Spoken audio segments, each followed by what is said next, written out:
welcome to our presentation of Plymouth Whitemarsh football, as we have the 4-0 Plymouth Whitemarsh Colonials versus the 3-1 Upper Moreland Bears. And what could be a huge game for playoff implications. I'm here to pass the mic to Jack to see what that means. Thank you, Jason. I'm Jack Sfida, and tonight the Colonials take on the Upper Moreland Bears. The Bears started the season 3-0 before dropping to the winless Quakertown Panthers last week. The Colonials take on the Panthers in 2 weeks, but are more focused on facing the Bears tonight. The Colonials look to be a strong team coming in as long as they can stay healthy. For more on injuries, down to Ava Schreiber. Hi, I'm Ava Schreiber, and on tonight's injury list, we have sophomore linebacker Chris McLaughlin, who is out due to a back injury. He will be very much needed for after the bye week.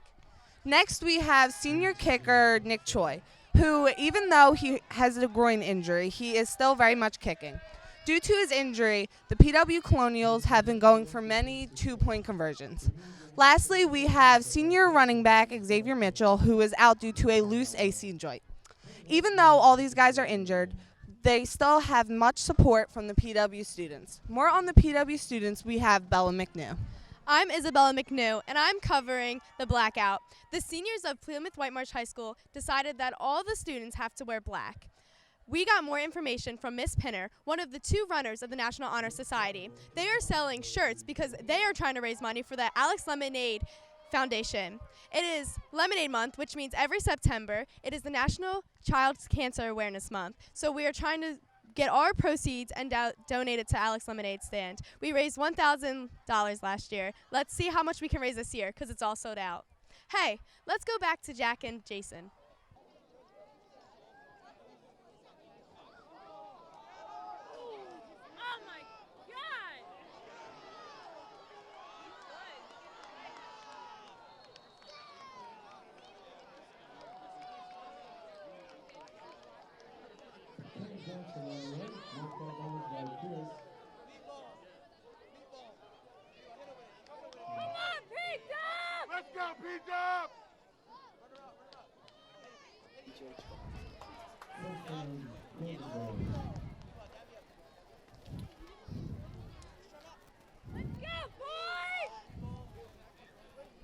Okay. All right, here we are with our production tonight of Plymouth Whitemarsh football, as the Upper Moreland Bears are now on the 35-yard line, looking to try to do something versus the Colonial defense here. He takes a handoff, and he's stopped about 7 yards short of the first down. Drive started off a little bit with Upper Moreland doing whatever they wanted to do with the Colonials. Looks like they're starting to make some adjustments early. That carry by number 28, Cameron Jackson, who's only a sophomore, but is second in the league second in the SLL in rushing, behind only PW's Brian Dresden.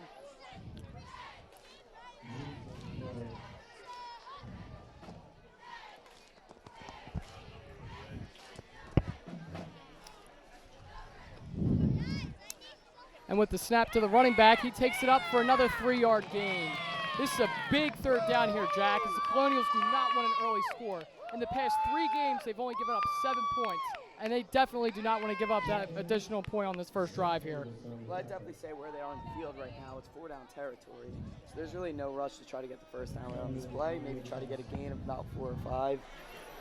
Play around a little bit at the 1-yard line. The mobile quarterback, you never know what they could do. I'm going to be honest. I could see him doing a pass play here. I could definitely see him trying to go a little aggressive here. Third down. Like you said, they have another down to give. I guess we'll have to see.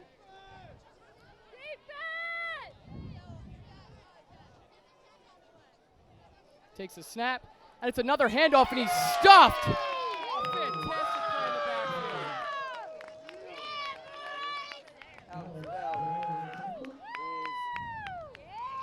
Tied for third on the team in sacks, but that one only counted as tackle for loss.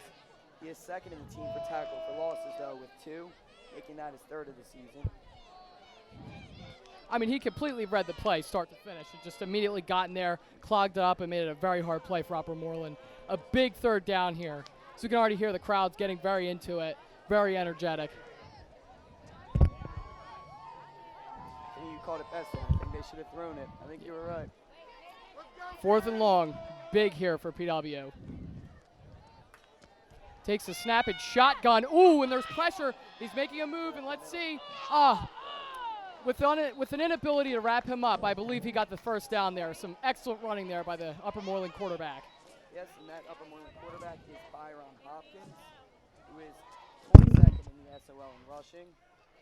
Dual threat quarterback.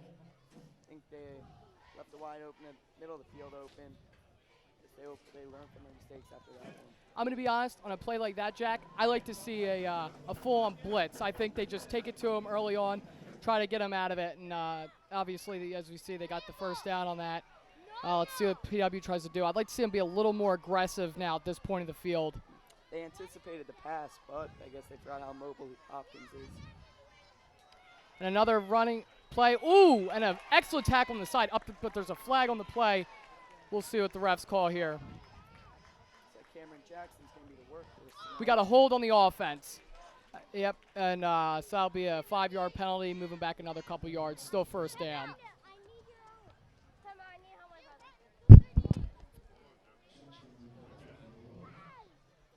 10. I'm sorry, a 10-yard penalty on that. A big problem with any starting drive is penalties and miscues. You know, you get into the game, you're a little bit excited, blood's flowing a little bit, your head isn't quite in the game yet. And obviously, as we can see there, one of the players in Upper Moreland holding a little too much, trying to keep away that aggressive PW defense.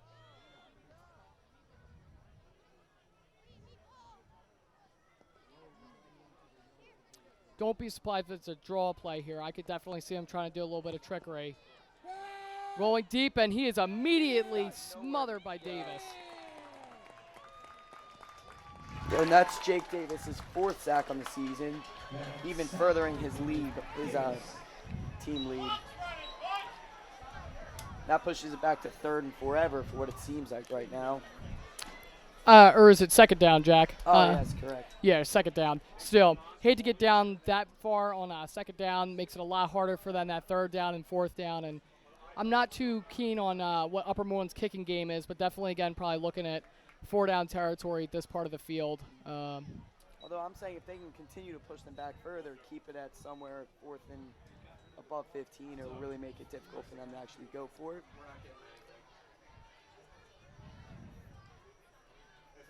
Player in motion, and it's a direct handoff to him. He's going up the side, and that'll be a gain of about 8 yards on that run there. Some strong running there by the tailback of Upper Moreland, number 25, or was that 32? 32. Excellent piece of running there. Immediately cut to the outside and went right up the middle and really just met him with speed.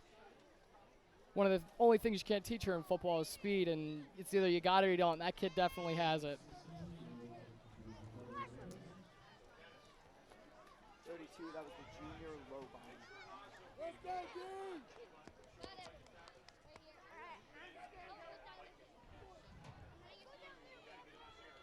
I'm definitely seeing another pass play. PW not notorious for their passing defense abilities, and in a couple games they've been exposed in situations like this. As we see again, another catch, but still holding them, and now it's going to be a 4th and decent amount here for Upper Moreland. Again, another really great spot here for the Colonials to be in, to try to get the ball back and get the offense out on the field. Going off what you were saying about the secondary there has been rumors about there being some changes and seeing Glenn Smith out there starting. It looks like that hasn't happened yet. But I guess they're for sure anticipating the return of the sophomore Chris McLaughlin. He made such a strong impact as a freshman last year, and they definitely want to see him back out there this year. I got to tell you, that family is really something. You got the starting quarterback from the time he came here as a freshman, starting defensive player with Chris, and as we see, and a great play there by the Colonials defense as they're able to stop him on 4th. The offense is now getting out on the field. The Colonials in the past 3 games have scored on the opening drive of the opening kickoff, and we'll definitely like to see him go out swinging on this first drive here. Making the play there was sophomore Nate Kern. It's like to see someone here representing the future of Colonials football. Kern is a really explosive player on the defense, very aggressive and very hard-hitting. I remember in 8th grade watching a game that he was in, and the kid took over as a fullback and really did some damage to the opposing defense. And obviously now we can see he's a bit more of a defensive player, but regardless, it's great to see a player like that out there that will have another 2 years here to shine at PW. When you see someone with such great speed and strength, you can really put him anywhere on the field. He'll provide. McLaughlin now talking to the offenses.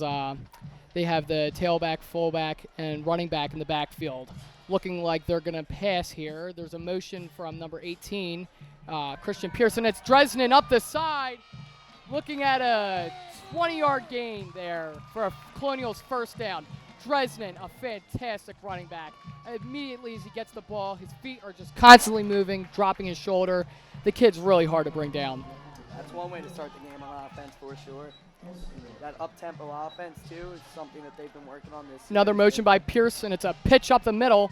And a elusive move there for a gain of about 6.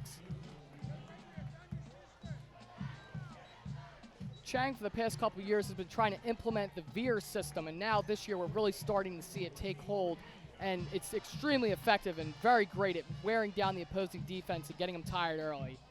I definitely think helping the run that veer system was the transfers of the Pierce twins, both Christian and Christopher, last year. Up, we have a flag on the play. Let's see what the refs signal. I think it's a false start on the Colonials. Yeah, again, I think it was just they were moving a little too quick there. Slow it down, take their time a little bit more. But definitely like to see them having too much energy than not enough. Now, if I'm mistaken, where were the Pierce twins transferred from? I don't know very well specifically, but I know they're part of a military family that came from Maryland. I mean, fantastic players. From the moment they came here last year, immediately made impacts in the games. And this year they've really taken mold and have been fantastic. Dresden with another run as he's just moving. It's taking about 4 people to bring him down, and about a 7-yard pickup there by Dresden.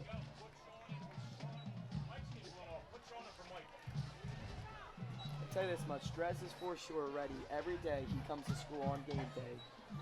I hear him, man. I got fitness Friday with him. He tells me how excited he is for the game. He's very amped up. He likes to rest himself, too. That's important, being able to find that balance between work and play and always being ready in the game. Definitely wouldn't want your star player to be fatigued and tired for a game, and he definitely doesn't seem like he's lost any pep in his step tonight. We have a handoff and another play to Dresden as he goes up. This could be going to the house, to the 20, to the 10, down to about the 8-yard line. Dresden on this drive has just been unstoppable. I would love to see what Upper Moreland could do to answer to this explosive run game. Well, it looks like Upper Moreland doesn't have any solution, and I tell him it's about time to figure that out now. And some phenomenal blocking by the O-line of the Colonials, creating these huge gaps for Dresden to just explode into. I'm going to be honest, I could see a play right here to Dres right up the middle again. Motion by Pierce. Dresden takes it, and he's down at the 1, I believe. Just down at the 1. And we have one signaling for a touchdown.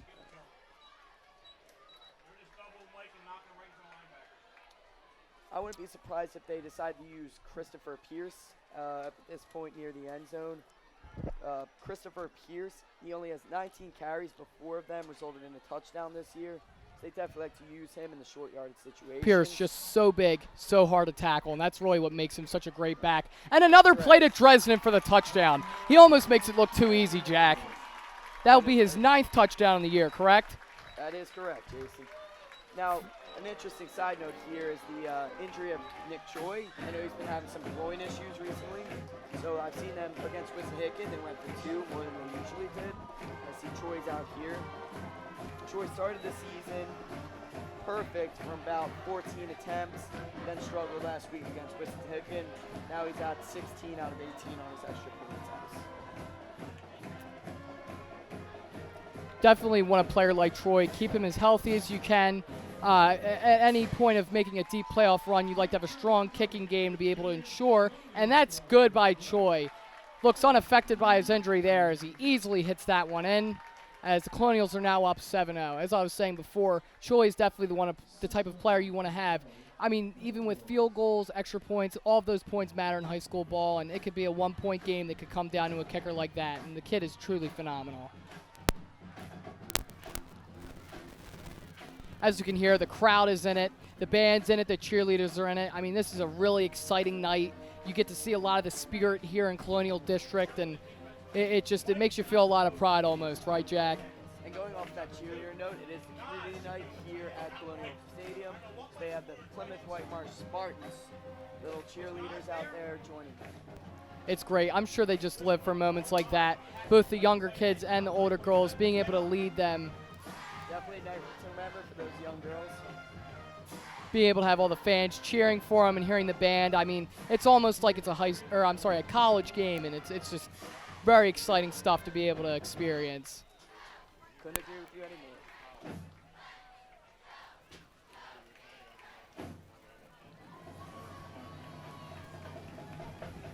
Choi now gets ready for the kickoff as he winds up and he smashes it for a beautiful kick down to the 6-yard line as the player on Upper Moreland gets it, and he is immediately smothered. A fantastic play there to get him down to the 12.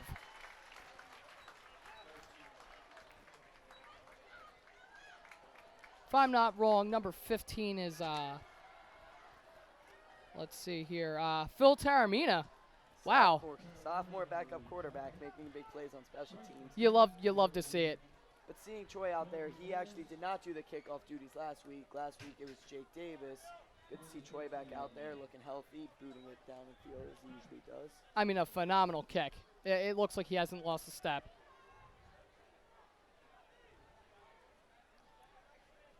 As we see a lot of the same similar formations by Upper Moreland, looks like they might be trying to do something different here as it's a run play to number 28, and he's immediately stuffed. A fantastic play. Back to Cameron Jackson, the sophomore. He's definitely emerging as an early workhorse tonight. And then number 33 to tackle, Zach Trioli. I mean, immediately as soon as the ball was hiked, he knew exactly how it was going, and he read it and got in there and exploded on that player from Upper Moreland. Trioli was tied for third going into this game with tackles with 14, but after that, I think he moves himself up into a tie for second place with 15 tackles on the season. Looks like Upper Moreland's going with that same formation. Let's see, motion by number 11, and he takes the handoff, and he makes a move, and that's about a 6-yard gain. But again, lots of Colonials in his way that were able to stuff him up there and minimize the gain. A big third down deep in their own territory. This is definitely a spot I could see them kicking on fourth. That is Jay Johnson, actually, Jason. He's a junior. That was the second carry of the season. He had a carry earlier this year that only went for 6 yards. He's a wide receiver, if I'm not mistaken, right, Jack? Correct, going off the number 11, I would assume so. Almost like a Julian Edelman taking a handoff out of the back, being a wide receiver. Creative play. I'll give him points for that. He also has emerged as a number 1 receiver. He's got 277 receiving yards this year, Jason. Just like the number 11 in the league that wears that same jersey, Julian Edelman, and a fantastic play by the defense. Again, the quarterback just had nothing to do there as the Colonials came in and smothered them. As now they're bringing out the special teams unit, looking like it would be great starting field position for the Colonials, pending a fantastic kick here by Upper Moreland. And early on is we're at the 1-minute mark of the first quarter. The Colonials are up 7-0 and just controlling this game on both sides of the ball.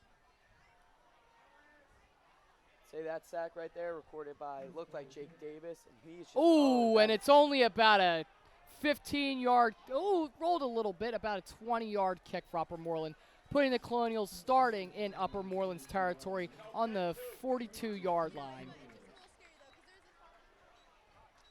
I'm going to be honest, Jack. So the past couple weeks, we've gone into the second quarter with at least a 20-point lead. This is one of the first times they've only had a 7-point lead.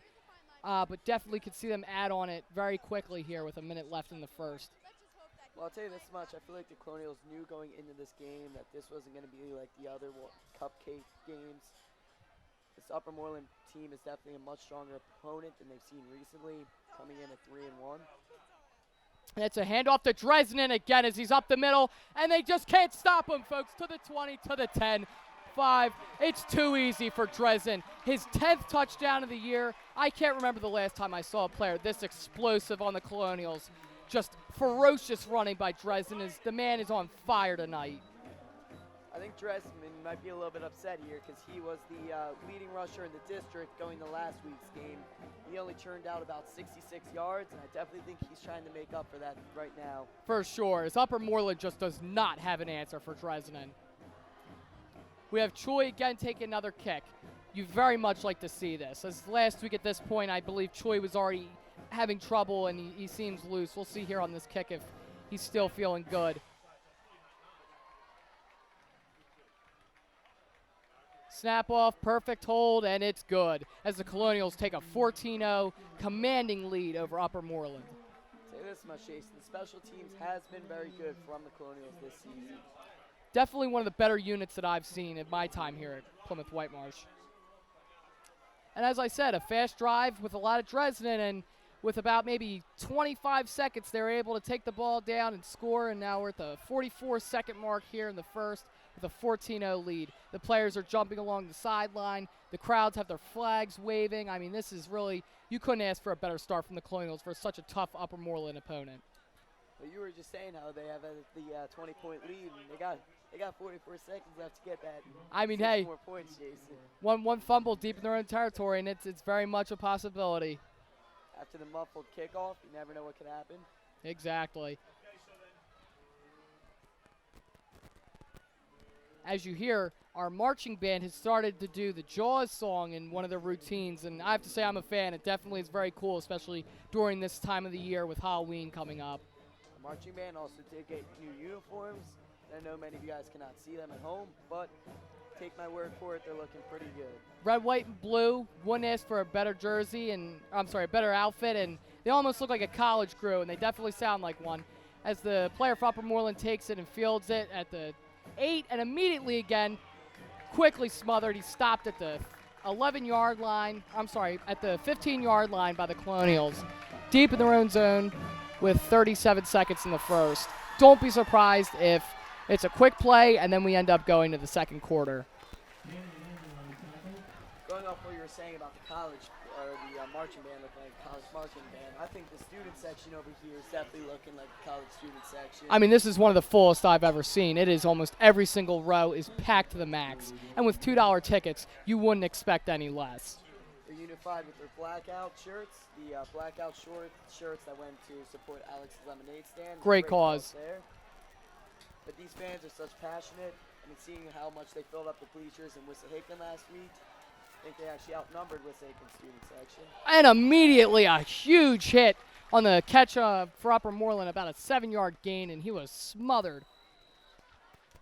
That secondary from the Colonials looking to come up big today after the recent struggles.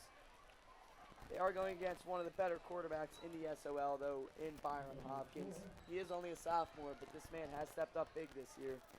I mean, at this point, when he's playing like that, the ceiling is it's almost limitless. And for his size, again, another key attribute that could help him later on. And it might be a little bit of trouble for us next year if we play them again.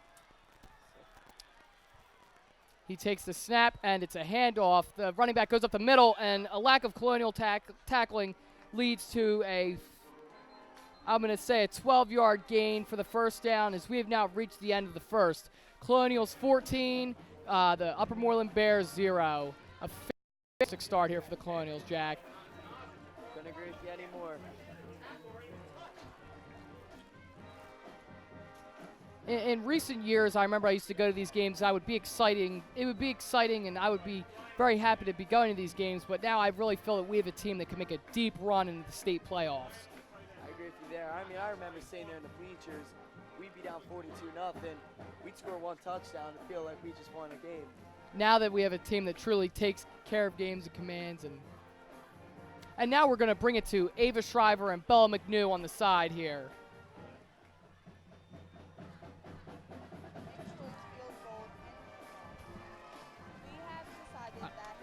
Doesn't seem to be affecting him too badly. You know what, Ava? There is a fine line between pushing yourself and pushing yourself too hard. Let's just hope that Nick doesn't make it any worse. Back to you.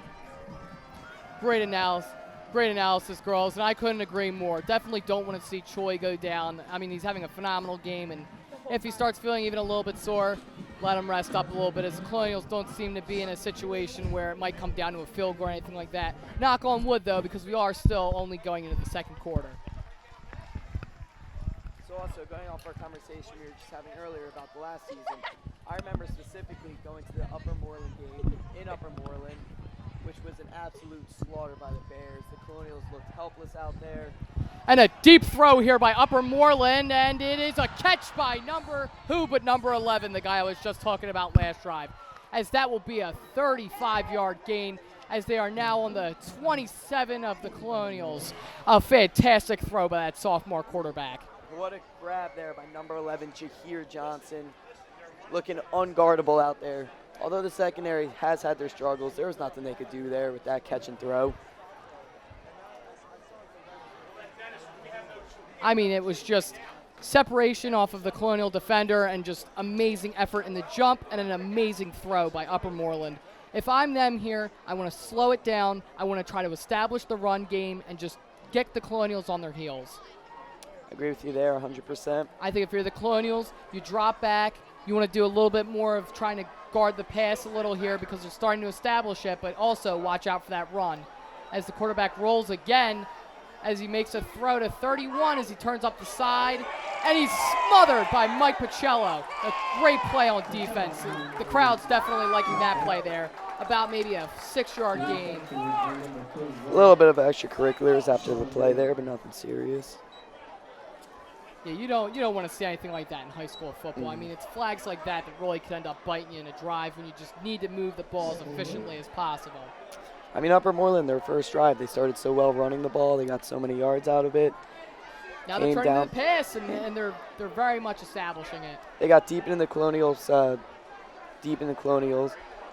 then they eventually had the holding penalty that came back to kill them, followed by a sack. Colonials get ready as what looks like a blitz, and they're coming quickly on the quarterback, but he's able to get the ball out. And that'll be I don't know if it's a catch. I believe it's out of bounds. Incomplete. And he signals out of bounds. Scary play there as they were right there, and what could have been a touchdown pass by, I'm sorry, what was the quarterback's name again for Upper Moreland? Byron Hopkins. By Byron Hopkins. I mean, the kid really has an arm. He is just slinging it. That was a great break up there by senior Vincent Gillespie, forcing Jahir Johnson out of bounds. Big third down here in our territory, and we hope here that the Colonials, again, I think they should go aggressive. I like the blitz there. It did leave the one player, gave him a little bit of separation, but it made the play a lot harder there for the quarterback. I think Hopkins should have just ran with it. I feel like he had a lot of green grass in front of him. I feel like he had the opportunity to take off with it.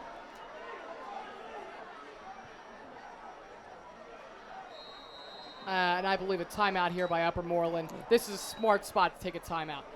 Talk to your team, get a game plan, get a very well-drawn play ready to go. And also, like for the Colonials, catch their breath, maybe get some water, draw up a great play to get in their face and try to stop them here on a big third down. But again, I think we're looking at 4-down territory. It was a big third down play by the Bears there, and they did not look like they had the right formation set up. We're at the 10-17 mark here. Again, 14-0, the Colonials are leading, and on a beautiful night with a beautiful sunset. I know you fans at home can't see, but I mean it is truly gorgeous. And just a great weather game, not too hot, not too cold, and the wind seems to be a very minimal factor, so that won't affect much of the game. Perfect conditions. What else could you say?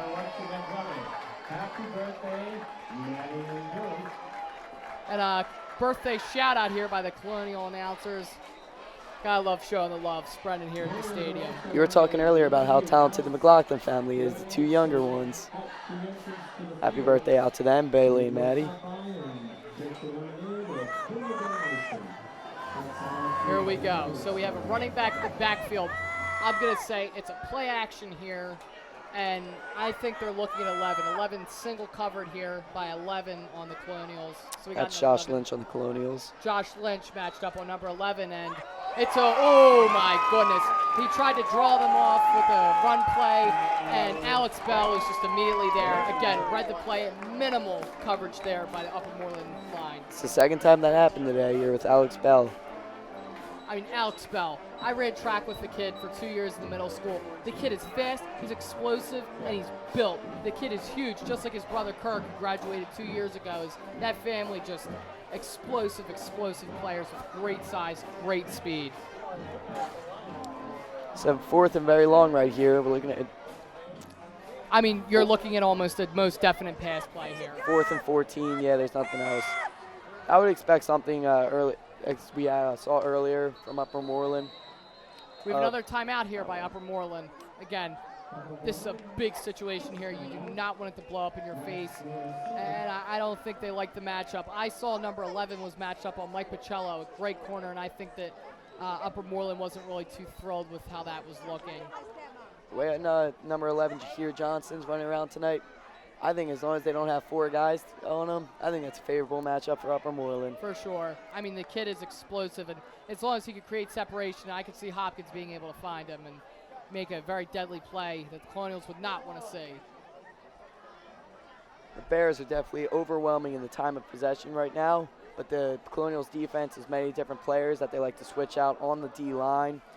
From Jake Davis to Jack Hildebrand to Alex Bell to Dylan Duran, Zach Davis. Really like to mix and match a lot.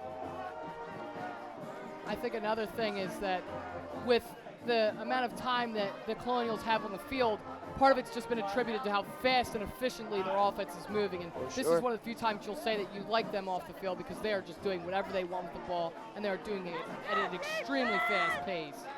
For sure.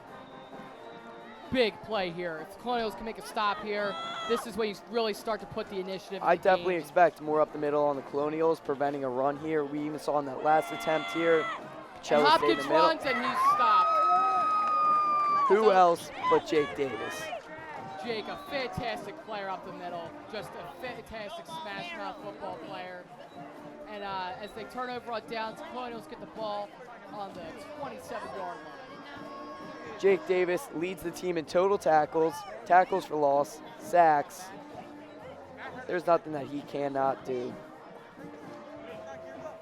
Davis also plays lacrosse. He's a fantastic lacrosse player from what I hear. Again, as he just has such a physical presence and size. See, I sit there and I wonder, is there anything that this man can't do? And I saw him kick off last week against Wissahickon doing the kickoffs because of Troy's injury. And I am convinced that there is nothing that he cannot do.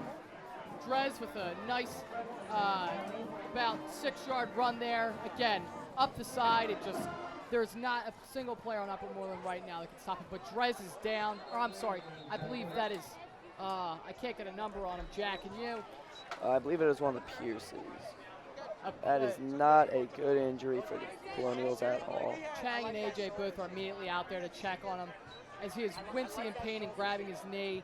I would hate to say ACL. That is definitely not the type of player you want to lose this early in the season. He's just grabbing that leg, and I wouldn't be surprised if they took him out.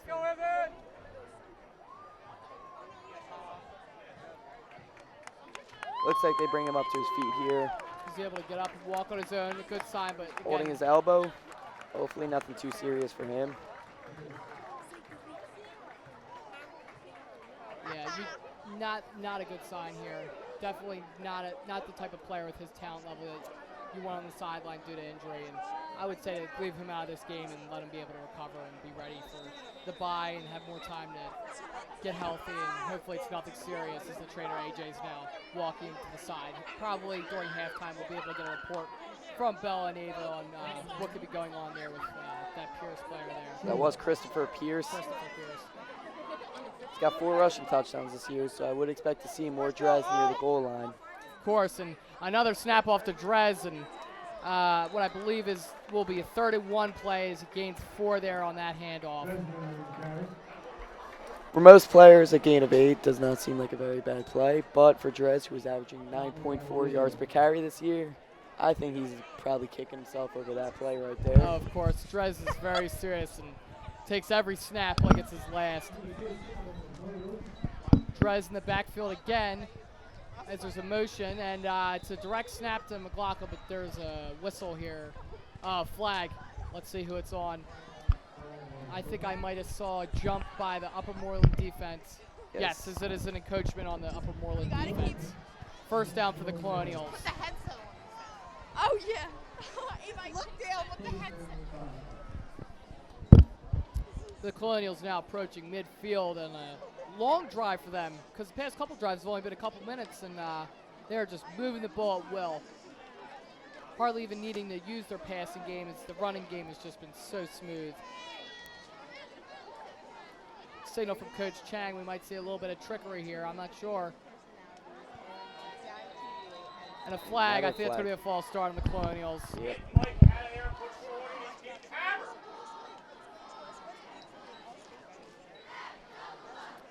Now what will be a 1st and 15 for the Colonials on about the 40-yard line.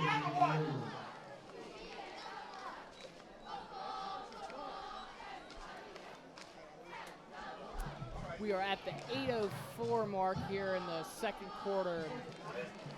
I think that the offense is giving the defense a much-needed rest right now. Exactly. Keep them off the field again. Get them a breather. Get them some water, some oxygen. And it's funny. Some of the players play both ways on this Colonials team, and I have a lot of respect because they are so good on both sides of the ball, and they just don't seem to tire. And Dresden again up the middle, and that is about a 20-yard game for Dresden. He just makes it look easy. I'm going to say that's his third rush of 20-plus yards tonight, and that is just something from him. He is just pounding that rock, and there's nobody that can stop him. It's like it's the Brian Dresden show, and we're just watching it. I almost would say we should have a fantasy football league, and he would be taken first overall. I believe that, although I do think that the Colonials' defense and special teams would be I'm not saying I would. Fantastic sleeper pick. I'd never pick a defense first round, but I feel like if we're ranking defenses, they're up there for sure. And that was a snap off to Mike Pacello, another running back the Colonials like to utilize. He's very explosive once he's able to get to the outside, and he's very quick. Where Dresden is more of a power runner that pounds, Pacello is more of a speed runner that's able to be quick and elusive on the outside. it's like 84, Dylan Durant comes on the field for Josh Lynch, a late substitution there. Not too many of those with the Colonials' up-tempo offense. Dresden stuffed right up the middle. I don't think there was a gain nor a loss on there, as immediately Upper Moreland knew it was coming. I mean, they had to figure at some point they knew that we were snapping it to Drez. If you're averaging 15 yards per play when you hand it to Drez, I don't think I'd do anything else but hand it to Drez. Roll what's good. I don't think have we seen a Larry pass attempt tonight? I don't think so. I don't believe. And you know what? I would like to see them do that. Be aggressive.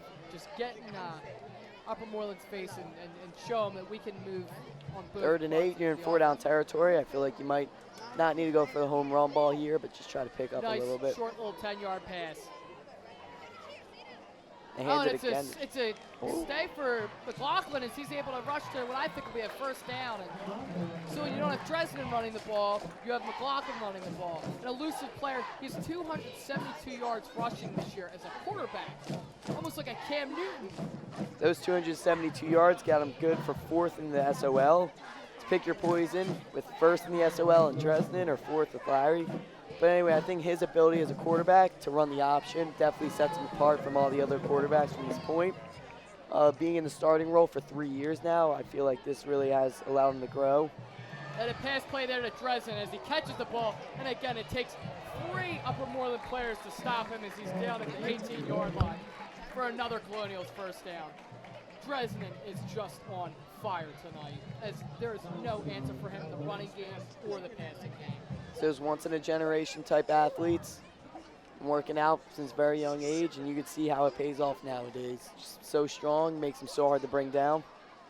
I almost have to think a school is smart to be looking at this kid and possibly giving him an offer, as he's in his senior year now. This is a big year for colleges to looking at players. He's definitely showing that he's an elite player here in this part of Pennsylvania. Oh, it looks like they're moving him up. They're getting. As now they're on the 9-yard line. 5:35 here in the second. Colonials looking to do some damage and add to this already pretty big lead.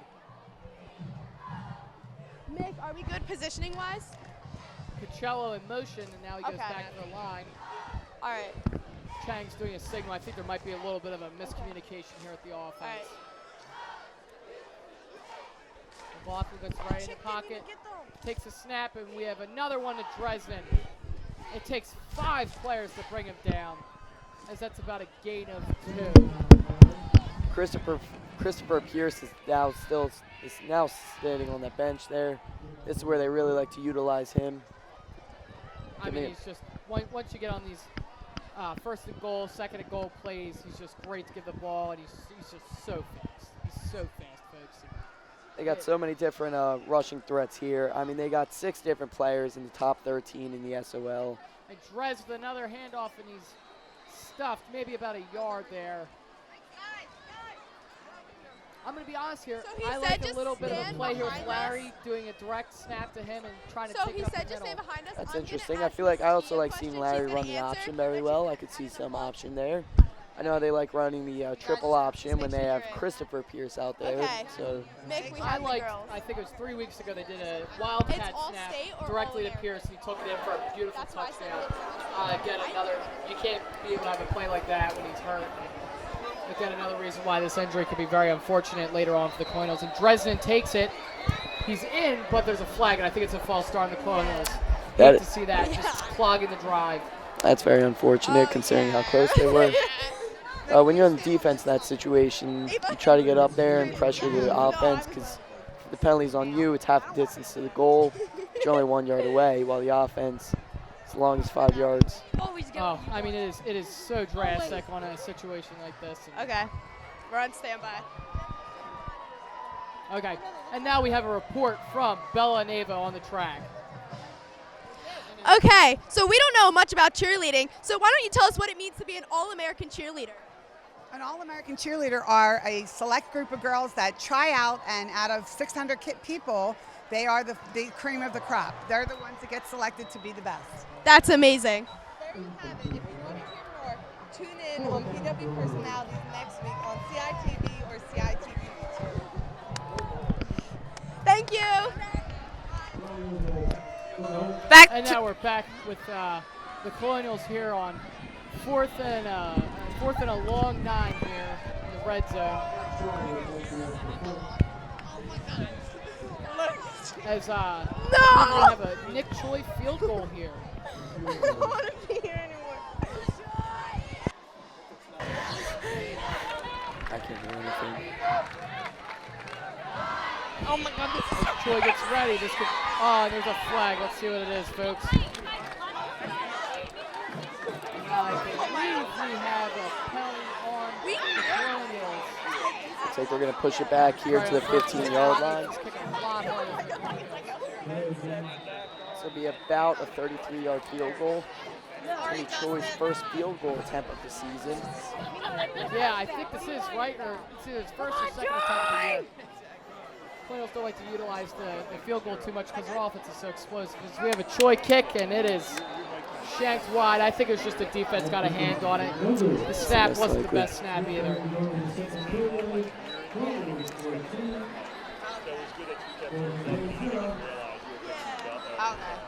So that was.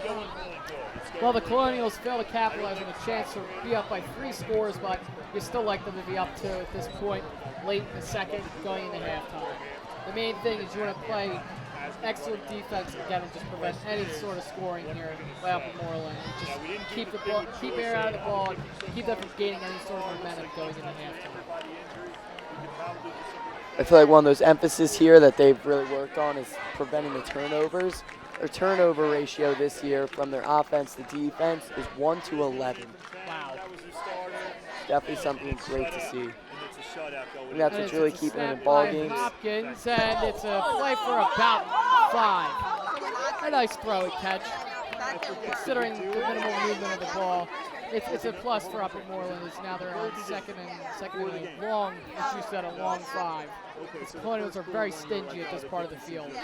I think one of the problems that Upper Moreland might be facing with a play like that is issues with the clock. They only got 1 timeout left because they used the 2. I think right here they should utilize it as now it's 3rd and short. Again, in their own territory, trying to just do something at the 2:54 mark here. Oh, they don't call a timeout. The clock is still running. All right. I'm going to say, I think I see a pass play here. Or I'm sorry, it's first down. First down, I thought it was 3rd and short, but they were able to get the first here. Very close there. Hopkins again with another hand snap directed to him, and he throws it deep. And the Colonial defense is all over. No fly zone. Key breakup.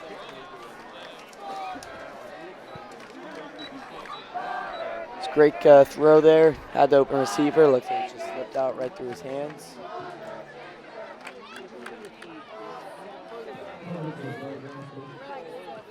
Was that Lobon, I think? I believe that was.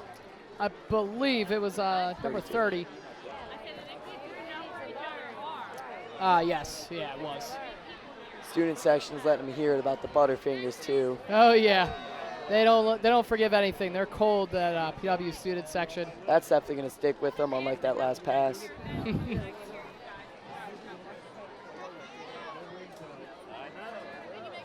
Pump fakes the screen and he takes it off for and himself. Hopkins takes it and he's just moving Oh, the and he ball. runs right into the defender there. There's a flag down. Let's see who that's on. I think we might have a hold here on the. Jahir looks like Johnson they're does sticking not with look the happy. Colonials.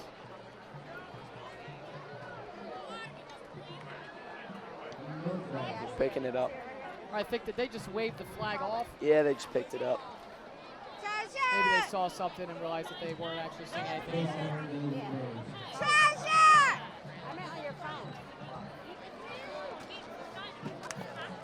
Clock's running, only 15 seconds until the 2-minute warning. And I take that back. I don't believe there's a 2-minute warning. I think they want to get the snap off before the warning, but I don't think they're going to be able to. And There's no 2-minute warning. I'm sorry, there's not a 2-minute warning. I'm in the wrong area of football here. He's now at the 152 mark. A long snap there. Hopkins rolls. And that hold right there was not number 79. That was clear as day. I'm sorry, did you say it was a hold? Yeah. I mean, he had a clean pocket for a lot of time, and whenever you see that, sometimes you got to be questioning if it's when you're rolling out to the right like that, he's trying 79 doing his best to stop Davis. I mean, Davis is just, he's a freight train, and Soppy was very hard. Next to Ava, right. Otherwise, I would have thought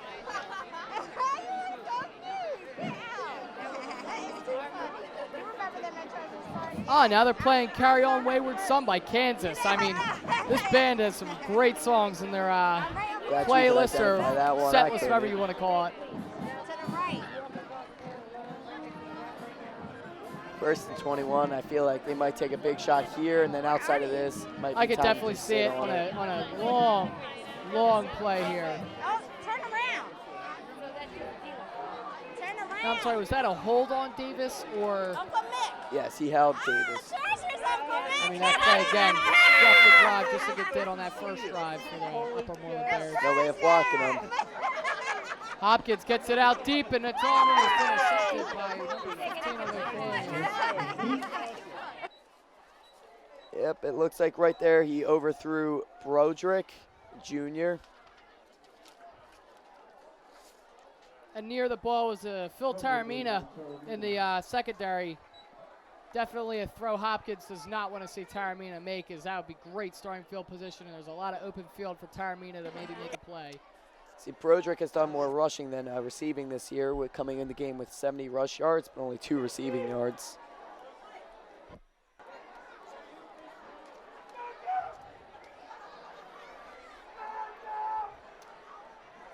Third and long again here for Upper Moreland. Colonial, I think, just stay back, guard the deep play, and leave Jake down there to try to just get in their face and stop that run, and also be able to prevent a long play. Hopkins, oh, and immediate pressure from Alex Bell. Hopkins is down the field. Not sure if he's hurt or what's going on, but Alex definitely got the better of him on that play. Looks like he's getting up with no issues there. And I believe there's a timeout here by the Colonials. 1:11 here in the second quarter. 14-0 Colonials, and I mean, this defense looks fantastic tonight. I believe the Colonials do have 2 timeouts left, so there's definitely some room to work with there. I feel like they could definitely do something with that. I mean, with how fast they're moving the ball, in a minute 11, we could definitely see that 20-point lead going into halftime, which is just so hard to come back from in high school football, especially when you're the away team. I mean, it's a spot that you do not want to be on the receiving end of.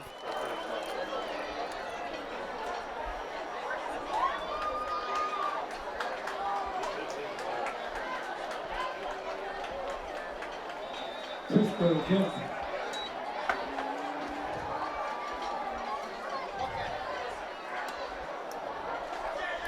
there's a pretty nice punt down to the 40-yard line, 45-yard line rather, and it's fielded. And the other Pierce is able to get the ball to the 53-yard line. It's the Colonials are in great starting field position with a minute and 2 timeouts. Great spot to be in to try to get some quick points here. That was Christian Pierce there on the punt return. On kickoff returns this year, he's been stellar. He's only had 2 kickoff returns, but he's totaled 170 yards. One of those returns went for an 83-yard touchdown. That was on the opening kickoff versus Norristown, I believe. He had a fantastic run in that opener. I remember at that game, I showed up to the game with 9 minutes left in the first quarter. Score was already 14-0. That was a great game versus a big rival in Norristown, and I remember the news crew was here and it was very exciting. And a pitch play to Pacello up the side, and he makes a cut to the 31-yard line. So you don't have Dresden running the ball, you have Pacello. He's, again, the Colonial offense. Some fantastic blocking by their offensive line. I wouldn't say it's a workhorse in Dresden or a 2-headed monster, more of a 6-headed monster. Oh, exactly. And McLaughlin throws it.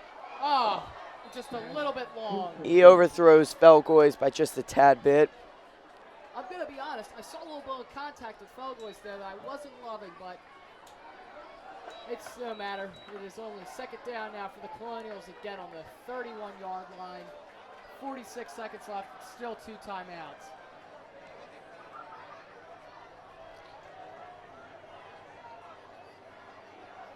A rare huddle here for the Colonials as they try to regroup and come up with a smart play here to try to throw off Upper Moreland. Definitely here running the 2-minute drill. When you finally get any stoppage of play, McLaughlin it's good to with the utilize key. it. And about a loss of 2 there. Definitely putting emphasis here, trying to work the ball up the field as much as you can. Try to get Choi out there for some redemption before the half. As we have a Colonial timeout as I try to regroup and figure out a smart play here with 38 seconds left in the second. We're now going to cut to Bell and Ava, who are with an injured player. What did you guys do to prepare for this win? Oh, we just stuck to Coach Chang, Coach B's plan. Just go out there and we just went out there and executed. We're just playing good Colonials football. That's how it goes. Sounds good. All right. And as we're hearing from one of the announcers, 6 ABC here tonight. Very great honor. I feel like 6 ABC is trying to take us over, man. What's that all about? I would love if they were to talk to us or something like that. Definitely some great exposure in our young announcing careers.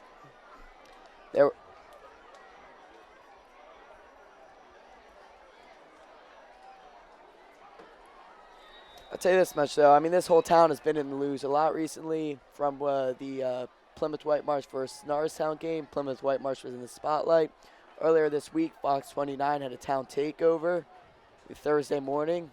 I was up bright and early at 6 a.m. at Bienvenidos. And a catch by Dresden and what was a risky pass as number 12 of Upper Moreland was all over him. The clock is running down. I think the Colonials are just going to try to keep the ball out of Upper Moreland's hands and let the clock run down into halftime. I'll tell you, it's very exciting to have all these news crews here. As last year, it was because of the basketball team in the new arena and the football team that is doing so well. And it's very exciting. Brings a lot of great exposure to our town and gives us a lot of pride. It looks like we're going to try to get one more Hail Mary out here just before the time ends out. Just to get the last play here. Let's see if they can get it off. And I think it's just going to go to the half. Timeout. So the clock did run down to 0. We're going to see how much time they give them before this last play of the half.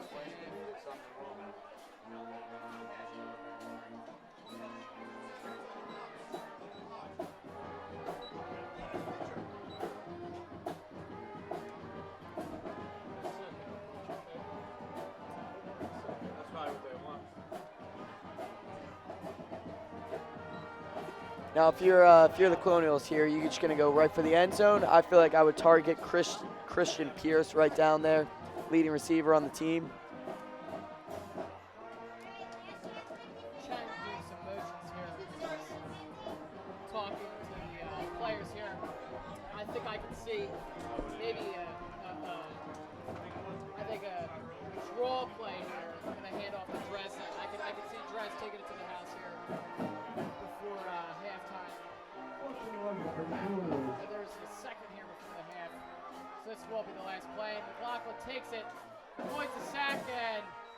sides. He's just stuffed. Nowhere to go there. Take us into the half.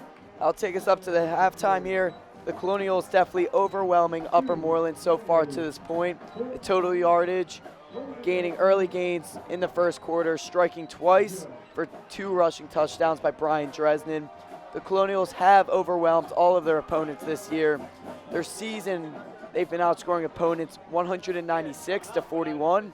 In this first half of football, nothing different.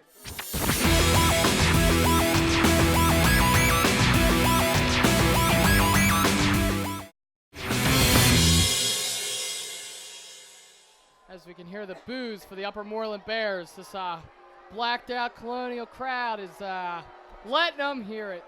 30 seconds. Something like that. I mean, it's been about 30. Yeah, they are letting them hear it, folks. Wow. P-Dub hooligans as they go by on Instagram.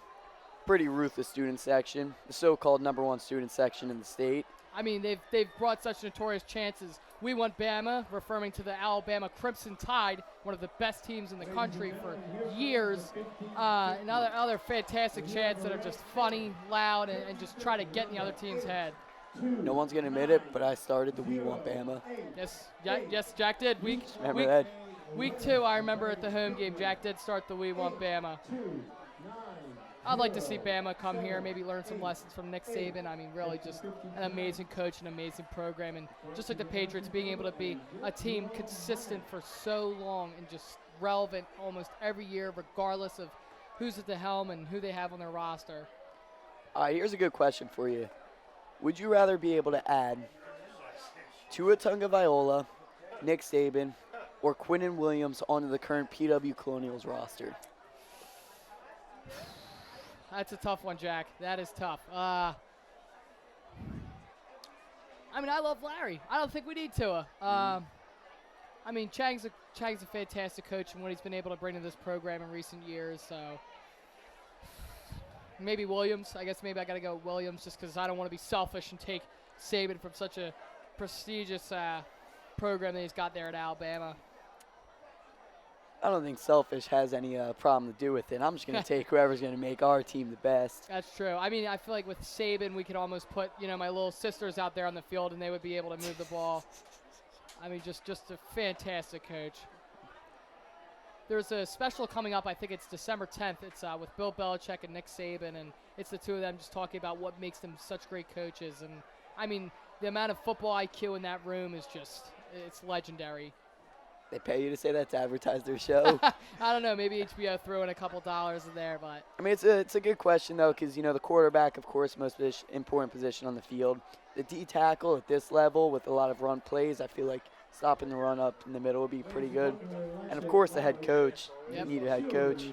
I mean, and part of it's just luck. You have good kids born in the district, and they're able to come in at a young age and quickly get a face here on this program and make a difference. And I mean, some years you have a really great group of kids, and some years you don't have quite as good of a group, and it's really it's a flip of a coin. And lately we've been very lucky, and it looks like we're going to be lucky for a couple more years. It's just this great young core that we have here at PW. And it's for sure a special senior class, though. I mean, I'll tell you this has been the best team since I've started attending here, and I mean, they are special to watch between their smash mouth defensive football that's just in your face, and on the offensive side of the ball, it's the same deal. It is just fast pace, just grinded out football. I mean, it reminds me a lot of almost like a 1950s style team. They're not going to wow you with an amazing passing play. They're just going to run the ball, and just keep moving it, keep chewing clock, and just tiring out the defense.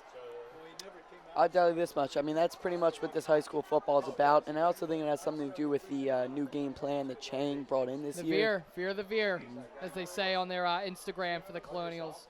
When he came to coach the Colonials over 10 years ago, he brought in his offense from North Penn, and he really worked for it at the beginning, but as times changed, his offense didn't change, which really caught up to them the past couple of years. I think now that there's a new offense, I feel like that's caused what the 196 points through 4.5 games. I mean, that is unprecedented. That is, here's hearing numbers like that, pros don't even get numbers like that through the first couple weeks. And I mean, that is something special. And I'm very interested to see, as we move into the 15-year mark of his tenure and possibly even 20-year mark, if he's able to keep, this form of offense and keep it as efficient, and maybe even see it evolve and take different forms and maybe rely on the veer less and maybe have a quarterback that's more of a gunslinger. Again, it depends on who you're bringing in and the different personnel and such. And, it'll be fun to see how they turn out. And I'll tell you this much, though. There's some younger Changs coming up in the district. Maybe they could that's true. carry on that's the torch. True.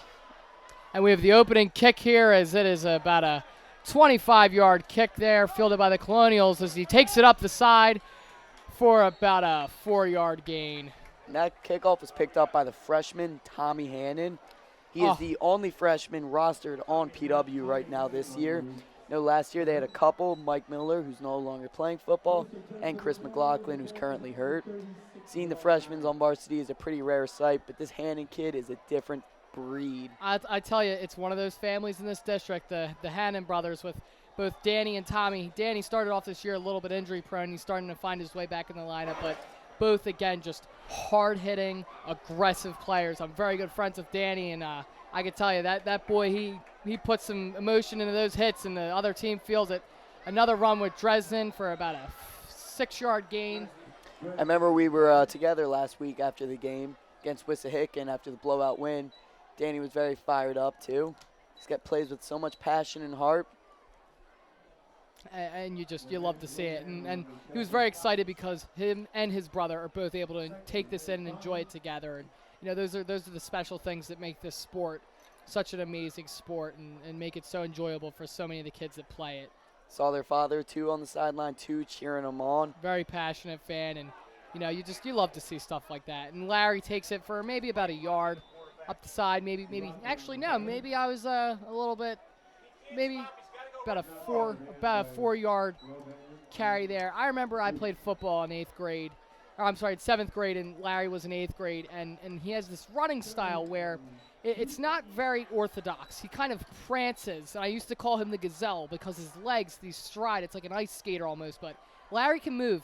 Larry's very explosive, especially when he gets on that outside and works the sideline. And I mean, again, he's like a Lamar Jackson, Cam Newton type where he's just as explosive on his runs than he is on his pass, and great player. That should be a first down there for Brian Dresden. Good for about a yard. Gets the Colonials on the 46-yard line as they're now getting towards Upper Moreland territory. Saying him and Hopkins from Upper Moreland, they are two examples of dual threat quarterbacks. It's very common to see him at this level too. Larry with a lot more experience than him in the comparison. I see Hopkins gets a lot more pass attempts this year. He's got 48 pass attempts compared to Larry's 21. Another snap to Drez up the middle for about 4. And I mean, I just wonder as a coach, you're going into a matchup like this. You're saying, okay, to my defensive personnel, we need to guard the pass. We need to guard the run. But how do you guard and prepare for a quarterback? I mean, it's got to be a defensive nightmare trying to come up with schemes to clog him up. But it seems that the Colonials are able to keep Hopkins at bay and minimize his runs as much as possible. Just a little side note over here. I see Troy giving some warm-up kicks over there, stretching out the groin, making it look good. There we go. And Dresden with a gain of about 10. I think that should be good for another Colonial first down as they are on the 42-yard line of Upper Moreland. I'm going to say, is Drez almost breaking 100 already? I would be pretty confident. Actually, he had the 2 early runs. 2 early big runs, a couple touchdowns, and I mean, he's just moving the ball. See, I told myself I was going to come in here. I came in with a notebook, a pen, a pencil to try to keep track of these things. But I'll tell you, with this fast-paced offense, the Colonials, it's impossible. It's hard to keep up with. That'll be a 2-yard gain for Dresden. So now we're at about 2nd and 8. We're at the 9:30 mark here of the third quarter. And, I'm going to say this is another off-topic thing, but Dresden has white cleats on. Running the way he runs, how is he able to keep those cleats white? I mean, that is amazing. I feel like the turf definitely attributes to that. Definitely. I believe week 1 they were a tenant. Maybe cleaned them after that. I think that field might be grass. I'm not too sure. So we have another snap, and it goes to Pacello up the side. Pacello takes it for about a 7-yard gain. It'll be 3rd and short for the Colonials. I mean, like we said earlier, there's just so many rushing So threats much here by the talent. Colonials. You don't know who's getting the ball. I would be tempted if I'm the track coach this offseason, maybe to start recruiting some people out of this football team. I mean, we have some legs. Coach Lou over there at the track program. Great program with some really prestigious athletes. As we have another first down for Dresden. Again, he's just so elusive and so hard to bring down. I would be pretty confident that he's over 100 yards at this point. Yeah, I would say so. Dresden runs into the end zone saying that he wasn't down yet, but the refs will blow him down at the that is the 24-yard line.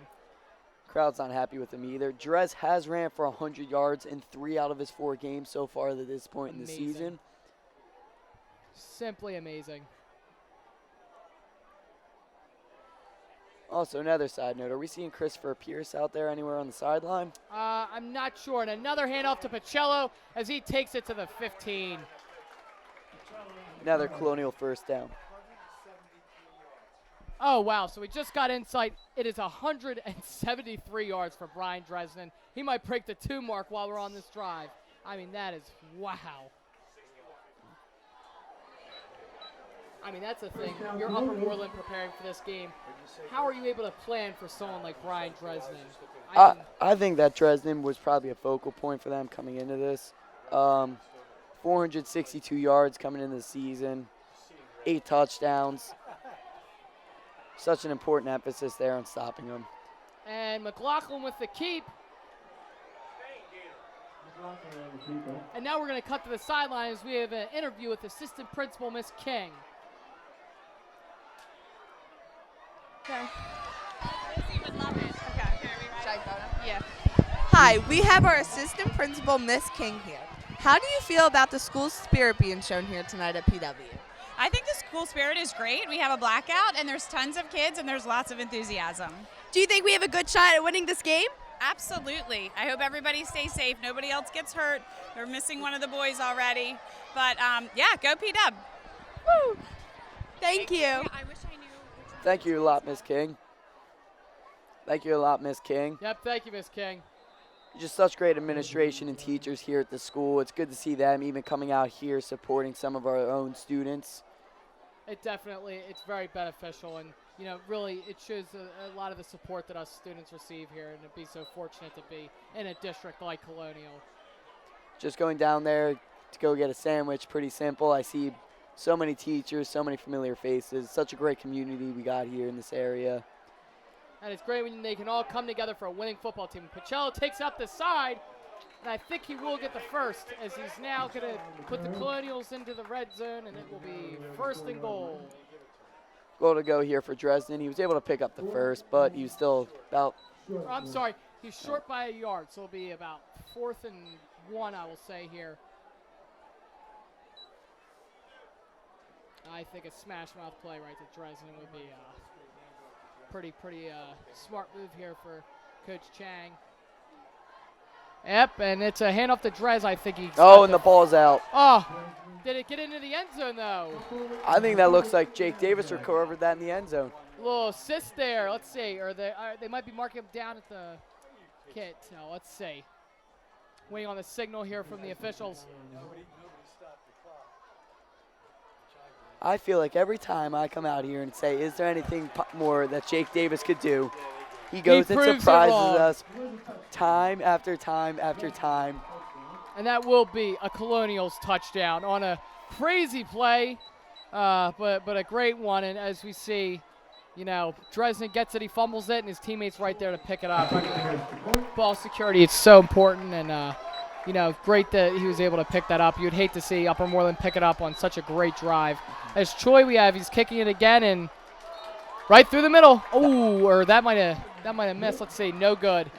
Yeah. That did not look like the best snap here. It looked like Larry had to reach across his body and then put it back down. So that will make the score 20-0. A point less than we would like it to be, but great to be up by 3 scores at the 5:50 mark here in the third as it's 20-0 Colonials.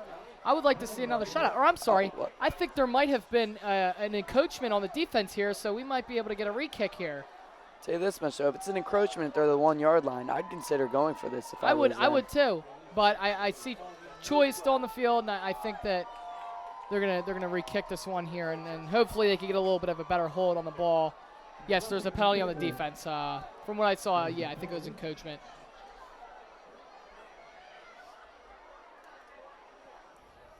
Can't be wasting these points here by Upper Moreland, especially when you're trying to fight and claw back into the game. These penalties are going to kill you. I mean, and that's been the theme of the night for Upper Moreland is when they get lucky breaks, they just end up getting taken away by penalties they shouldn't be making. And we'll see here as Choi hopefully can bang this one in. He's a couple yards closer.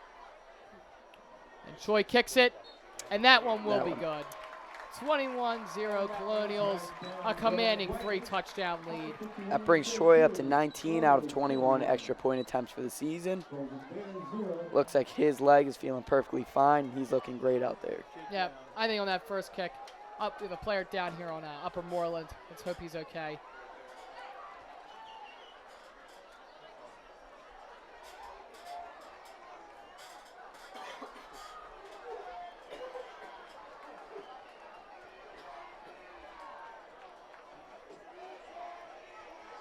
PW student section is letting Upper Moreland hear it right now with the "We Can't Hear You" chant. Yeah. I question the timing of it.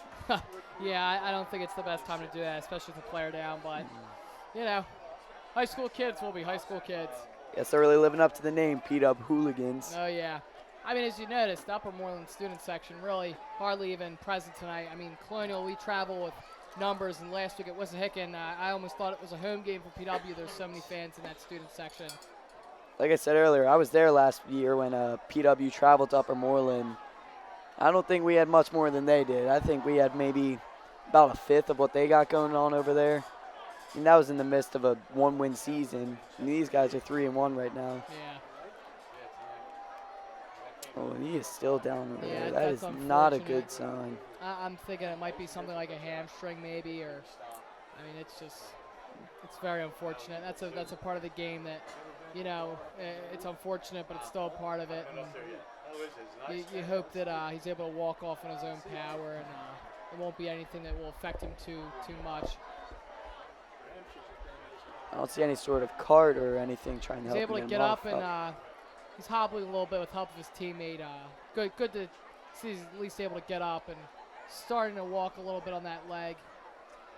I was a little bit confused there. I did see everyone line up there as if they were going to start lining up for the kickoff.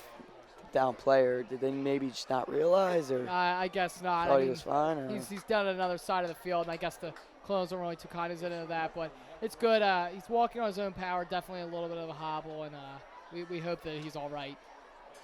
So now we get ready for another boot by Choi, hopefully, that would start Upper Moreland in a very tough uphill battle from here, being down 3 scores and hopefully being deep in their own zone. From here on out, I would definitely expect to see a lot of passing from Upper Moreland. Down so big. I think time's running out. You really got to throw it.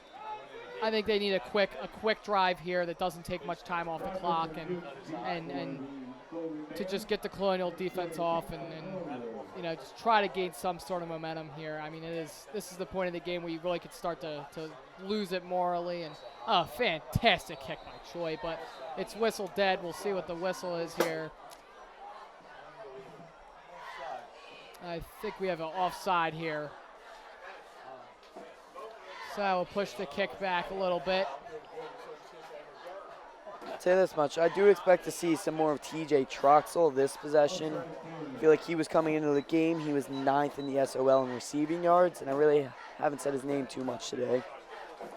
Yeah, TJ, he's a big kid out there. I've seen him on a couple plays, and his size is definitely in his favor, and I could see him starting to make an impact. We haven't seen much of him. He kind of slips through the cracks and goes under the radar for the Colonials and is able to do something. I mean, you'd hope if you're Upper Moreland you could get something like that going. As now Choi kicks it, and again, a beautiful laser of a kick. He looks fantastic tonight, and I think that he's definitely feeling a little bit better. As the kickoff will be a return to the 22. Wow. Oh, and a little second effort play there as 4 Colonials bring down the return man there. And who was in there again? Yet again, Tommy Hannon. I feel like every kickoff he's up there in the pile trying to throw some people down. And that's a great thing. You know, sometimes teams have trouble with teaching proper special teams and getting players that get down there quick enough, but it seems that the Colonials definitely, even on plays like a kickoff, they're putting full effort and really putting their heart in every play, and you love to see that. I'd have to say that special teams is one of the strongest suits of this team.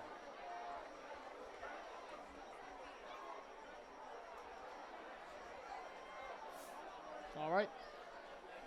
So as we see here, Hopkins is looking to do something. This first play could really set the tone for this drive for Upper Moreland, and he takes the snap himself, and he gains about 3. That was a golden tackle there by linebacker Zach Trioli. Speaking of gold, we're going to send it down to PW's manager, Treasure Green.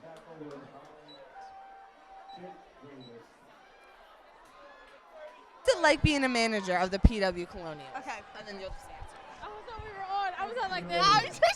She's like, We're going. Go. hi, here we have Treasure Green, PW football manager. What's it like being a manager of the PW Colonials? It's a good environment to be in. I really, really like it. It brings really good opportunities for me, and it just, I just really like doing it. What are some of the responsibilities? So basically, we record games, practices. We do water. We do anything behind the scenes that helps the team improve and stay in a more comfortable environment when working out. All right, thank you, Treasure. Perfect. Thank you. All right, and on that last play, we had a run by Upper Moreland. I think we got a hold on the offense as we're waiting to call on the ref. Yep, a hold on the offense. Again, just hindering that opening drive, and they're really trying to do stuff, and it's just they're making these mistakes that are shooting them in the foot. I'll tell you this much, man. These are clear penalties right here. See this from up here, see them from a mile away. Upper Moreland really looking helpless out there with their offensive line. It's just that pass rush of PW. It's just too much. It's overwhelming. You have to do anything you can to try to stop them and slow them down. And sometimes it means, doing something that might not be legal. And, you hope the ref doesn't catch you. But when he does, it hurts and it really slows the drive. Because now they are on the 11-yard line. And Hopkins, I think, almost has to go the pass here. This deep in his own zone. And, again, that pass rush is just ferocious as he's able to get the ball out. And that might be intercepted by Pacello. Let's see. I think he was out of bounds. Oh, that was a scary play there for Hopkins. The pressure by Kern there forced him to throw it away. And that was not a smart throw. I would almost say hold it and take the sack, because an interception at that point puts Colonials within 20 yards of scoring again and really starting to seal the deal on this game. I would call that a dagger right there if you would have thrown the interception. Oh, for sure. The field position. We now have third down here for Upper Moreland, and I believe they called a timeout. Oh, no, there's another injury timeout. Oh, it's a shame. The 2 guys just lifting off. It's a cramp again. Hydrate these kids. Looks like the players up there are cramping up.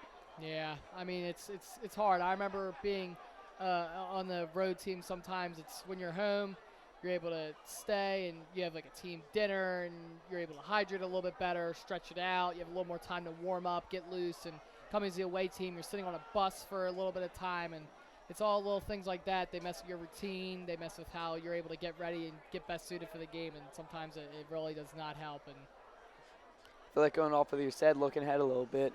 In 2 weeks, the Colonials take on Quakertown. It's a long drive from here. Definitely going to shorten their pregame ritual and the time that they have. For sure, and that is a big opponent. Now, despite the fact they're 1-3, they did beat Upper Moreland last week and have historically had a very strong team that has given PW a lot of trouble. And again, being in the SOL with the Colonials, it is very important in playoff implications and the standings and the record in their own division. There it is that we were talking about earlier, those We Want Bama chants. such a fun student section. I almost miss being down there a little bit, but I can't tell you, it's a lot of fun up here too. Having a great time up here right now. Wouldn't ask to be anywhere else. Oh, of course. Maybe on the field. I feel like that'd be pretty cool. That'd be great. Be at Dresden especially. I mean, you got to feel great going home. I mean, at this point in the game, you could call it a night, and obviously he's not going to. And I mean, just truly, truly special stuff to watch here. And a keep for Hopkins. I think it was a muffed handoff there, and that'll be a loss of about 3 yards. And now it's 4th and a very, very, very long amount. They're going to send out special teams here. Special teams tonight has been a problem. Getting the ball over 20 yards has really been a struggle here for Upper Moreland, and they have to hope that they can get it a little bit farther, as obviously the other Pierce is ready to field it, and they're both very explosive players on those kickoffs, as we saw in the past couple weeks. I feel like the field position here by the Colonials has really helped them too, set them apart. So here we go, deep in his own end zone. He kicks it, and it's an interesting kick, but it rolls, and that will go to the Colonial 50. Not a bad kick. Definitely considering the spot he was in. That's almost a 50-yard kick. You know, you can't really ask much more. You can't ask much more for a high school kicker to be able to kick it that far. And Colonials starting in Upper Moreland's territory, and again, a drive like this, any sort of points really puts the initiative.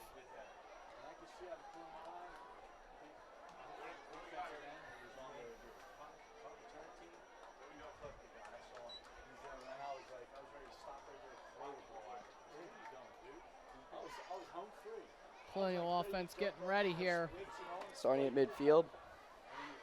It's funny, a trend we've seen in these past couple games, they take such big leads that at sometimes this point of the game this early, Taormina would come in and start getting some reps, but obviously that's not the case this week, because I think they want to score a little bit more before Taormina comes in. And it's a pitch to Felgoyce up the side, probably will gain about 2 yards on that.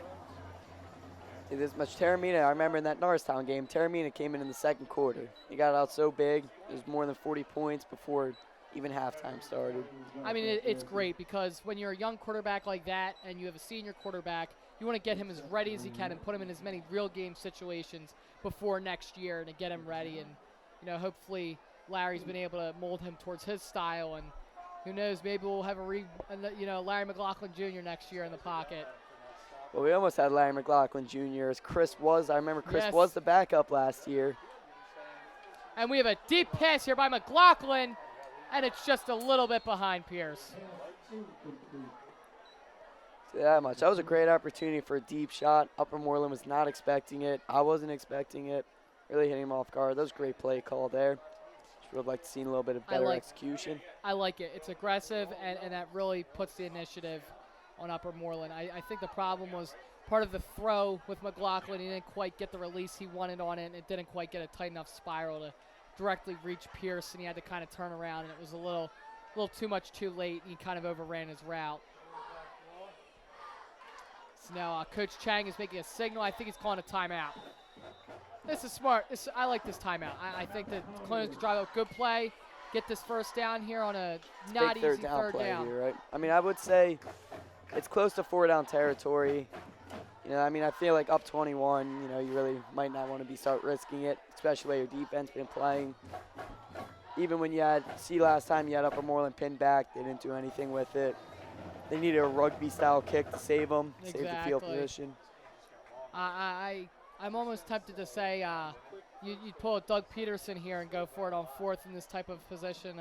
Some might call him Riverboat Doug, as he has some interesting 4th down calls, to say the least. And you know, I mean, when they work, they're fantastic, and they've really helped the team and get a lot of momentum going. But when they don't, they could be a turning point in the game and really end up costing you later. Well, let's definitely see what we get on this big 3rd down play here, see what we're looking at, how much to go left on 4th down before we start jumping to what we should be doing here. I believe it is 8 yards they have to get here. Not easy. That is a hard-earned 8 that they will have to get here.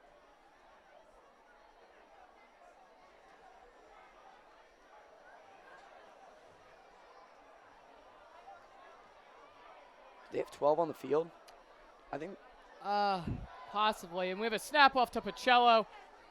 And he makes this the excellent second effort, and I think that's going to be good enough for the first. Ooh, I don't love that spot there by the ref. That's about 4th of the yard. I thought he might have had enough forward progress to get the first, but 4th and 1, I think you almost have to go for it, the running back like Dresden, and just be able to pound that ball and get that first. Up-tempo offense, not giving Upper Moreland a chance to switch out or prepare for this play here. Exactly. Or they might just be trying to draw them off sides here. And that's the best part. You don't even need to work for it, and you get the first down. It's definitely something you see a lot more common in the NFL, but maybe take a play out of that. And that will be a keep by McLaughlin, and he's able to get a 7-yard gain on that. And just a rifle as soon as he got the snap, and he went right up the middle. Lyman created a hole, and again, I really could see the fatigue starting to set in with Upper Moreland, and they're having trouble just stopping them. And I mean, that is, you can't ask for it any better. PW finally starting to take over the time of possession. I would definitely say so. This is a long, very necessary drive here at this point in the game, as they're just winding this clock down. We're at a minute 30 in the third, up 21-0, and I mean, this is exactly what they needed. And we have a throw. McLaughlin takes a shot. And just a little bit ahead of Pierce. Oh, man, he took a shot on that one, but still was able to get a great ball out, just a little bit in front of Pierce. Pierce has such an exceptional ability of being able to create open space here, create separation with the defender. Size, speed, strength, you name it. He's an ideal receiver. You know that Chris Pierce is out, right? Yep, and then just for those at home, we'd like to clarify that was which Pierce? I'm sorry, I even have trouble myself with that. That one was Christian Pierce. Christian. Christopher Pierce has been ruled out for the end of the game. Hopefully he can get better. Rest up on the bye week next week, come back strong next week, or the following week against Quakertown. And that is a handoff, and we have a flag here, I think. Most of the time on a play like that, I feel like we usually see a hold. Yeah, I think we might be seeing a hold there, as you said, on that play. It just was a busted gap, and then the whole play was just kind of falling apart from the word go. And the Colonials, I think, are going to start moving back. It's going to be a hold on the offense. Oh, I'm sorry, chop block. That's a 15-yard penalty, which will hinder this drive a little bit more and make it a little bit harder for the Colonials. Yeah, you don't see that one called a lot. When it is, I mean, that really can hurt a drive. A 15-yarder. Correct on that. We saw it in, even a 10-yarder too. Just penalties in general. Once you start moving the ball. Slows the momentum, slows the rhythm, and it throws you out of sync, and it's hard sometimes to bounce back from that, and then have to work so much harder to get that first down. And 2nd and 25 I'm feels like a mile interested at this point here. Yeah, I'm interested to see what Chang's going to call on this one. I think he does a draw play, handoff to Dresden. I think I like that here. And it's a handoff to Pacello, and he's just smothered up the middle. I think Upper Moreland almost knew it was coming, and they were prepared for a play just like that. And 3rd and a very, very, very long distance. 26 on. The clock's winding down here at the 53 mark of the Likely third going to get one more play off before the end of the quarter. Maybe just try to get some yards here, get some better field position on defense, try not to turn it over, although that has not been an issue for the Colonials all season.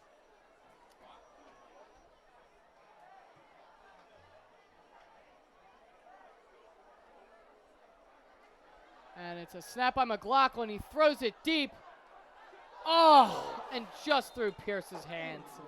As he was on the 15-yard line, that would have been a almost 30-yard gain, 35-yard gain. That's 2 times there we see that Pierce is able to create that separation, get open, and then either the ball is just a little bit overthrown or there's just excellent coverage by Upper Moreland. I definitely would say they have a fantastic that was the junior Lobbin on the coverage there. excellent secondary there, and now Colonial's going to punt it here with Choi.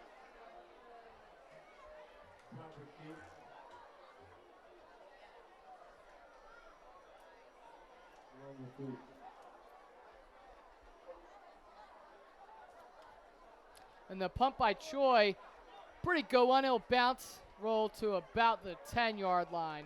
Again, bad starting field position for Upper Moreland. They cannot catch a break. I mean, it's a never-ending cycle of them going 3 and out, not really getting the chance to move it up. No matter what the Colonials do, I think they pretty much punted it where they started the possession. They really moved up before it stalled out. Exactly. I don't know. I think here Upper Moreland tries to do maybe a halfback pass, something to just try to throw the Colonials off, because the Colonials just, they have their number right now. Wildcat formation, you're saying? Maybe, or who knows? Maybe we see with they have that number 11. We see a Julian Edelman-like play, halfback pass down the sideline, or something to try to just energize this team right now, because it's just the fatigue is really kicking in.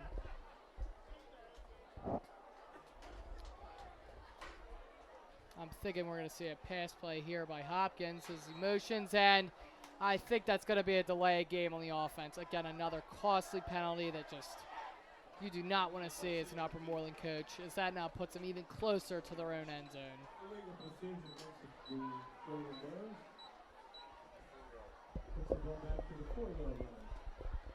I just moved a chair across the booth, and I feel like that's more offense than Upper Moreland's moved this entire game here.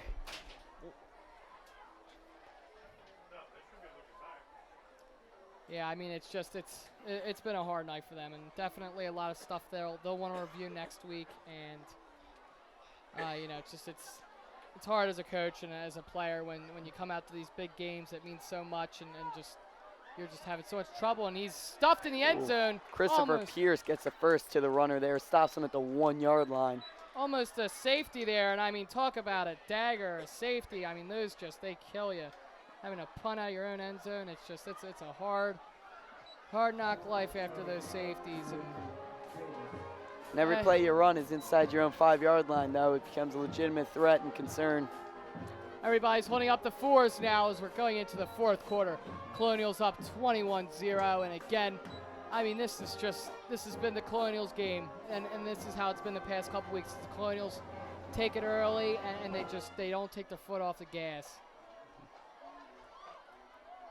I would like to see, just for total whammy points here, if the Colonials could get a pick six. I mean, they're so close to the end zone, get a pick six, and be able to really just kind of seal the deal on this game. I feel like the goal of the Colonials should be try to get the ball back here with maybe about 10 minutes left in the game, and really try to either keep the ball till the end or really just give them the ball back with under 2 minutes left. A long, great drive. Really take the air out of the game. Yeah, a long, great drive, and then just a lot of drez and a lot of pack. Get it up there with that 6-headed monster. I think we're down to a 5-headed monster, but still. And count the injury of McIntyre, we're down to a 4-headed monster. Hopefully this bye is able to turn out in the Colonials' favor, and they're able to get a lot of these people that are hurt back, and it's very important having that bye, and just for everybody to be able to rest up. I mean, football, it's just you're taking so many hits, and it's just such a draining sport. It really helps to be able to get some gas back in the tank, regroup a little bit. We'll be seeing Choi back 100%. We'll be seeing McLaughlin, started as a freshman. He'll be coming back.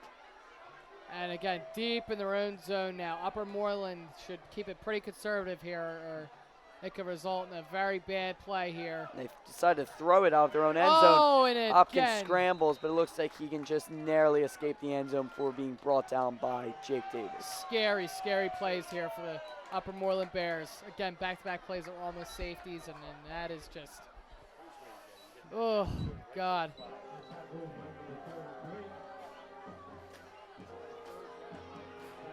I think, just for fun here, blitz.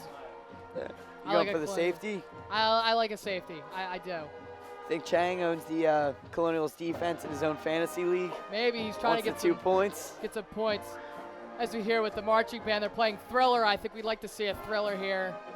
Brian Dresden, biggest Michael Jackson fan, definitely know he's getting into it on the sideline. Oh, I'm sure. Maybe even some Michael Jackson moves. And that's what he gets hyped to every day in the locker room before the game starts. That's what he listens to. He has the T-shirt. He has the glove. He he's to school one day. He's a big part of the karaoke club in Plymouth Whitemarsh every Friday in the new gym.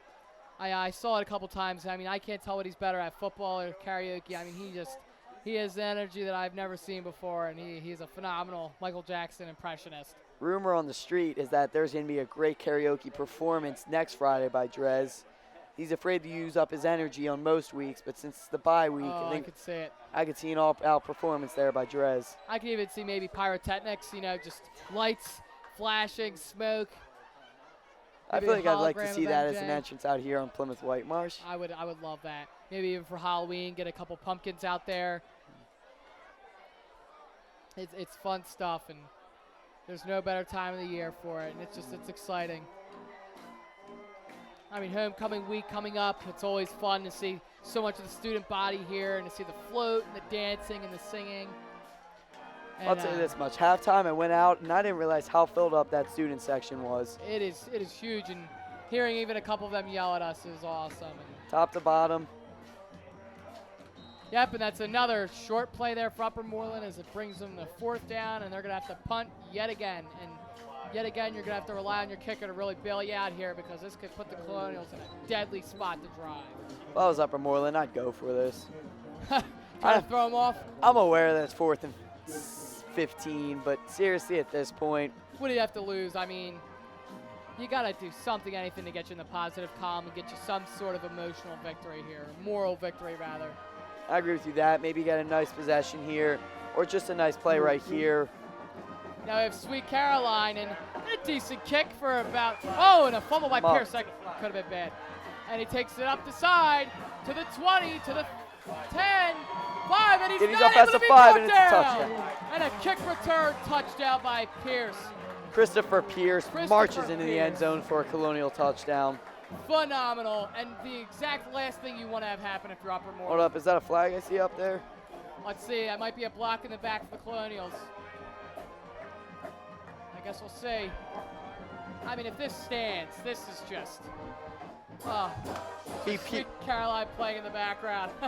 Pierce's second return touchdown of the season. I think we're going to have a penalty on the Colonials here as they look like they're lining up You again. see the offense coming out in the field. I mean, I almost like this happening more. Now they get to eat a little more time off the clock. I mean, I tell you, they've just been scoring so quickly tonight and just... Yeah, try telling that to Christopher Pierce that you liked it a little bit more. Hey, maybe get him in there, have him do the same exact thing on a pitch play right here. They definitely do just want to kill clock. I feel like you're not really going out here to score 7, although that would be great. I think really the emphasis here is to just chew clock.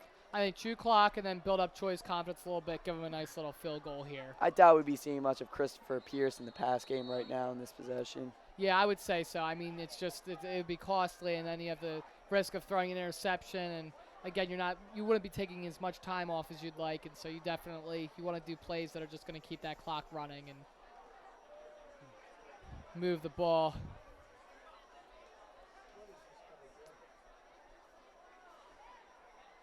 Does there seem to be any issue out there right now? Maybe they're looking for a spot. Yeah, I'm trying to see what's happening. As an official's running back, I think they just had to get the game set. I think that's the line judge out there. Colonials talking to the coach on the side.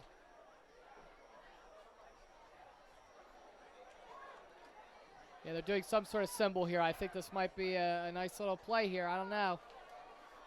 I feel like every play is a nice little play when you got chain play calling. We have a snap to Dresden for about 3 yards. It's a nice start. Now here comes the clock. Yep, and it's already 10-minute mark. I tell you, this game feels like it's just flown. I mean, it is a very fast-moving game. It's only 8:58, and we're almost out of here. Time flies by when you're having a great time. And I feel like everyone here on the Colonial side is. And on the Upper Moreland side, this has to be one of the longest games in recent memory. And Pacello takes it to the side, turns up, 20, 10, and he's down at the 5-yard line, I think. Again, just this running game is so explosive.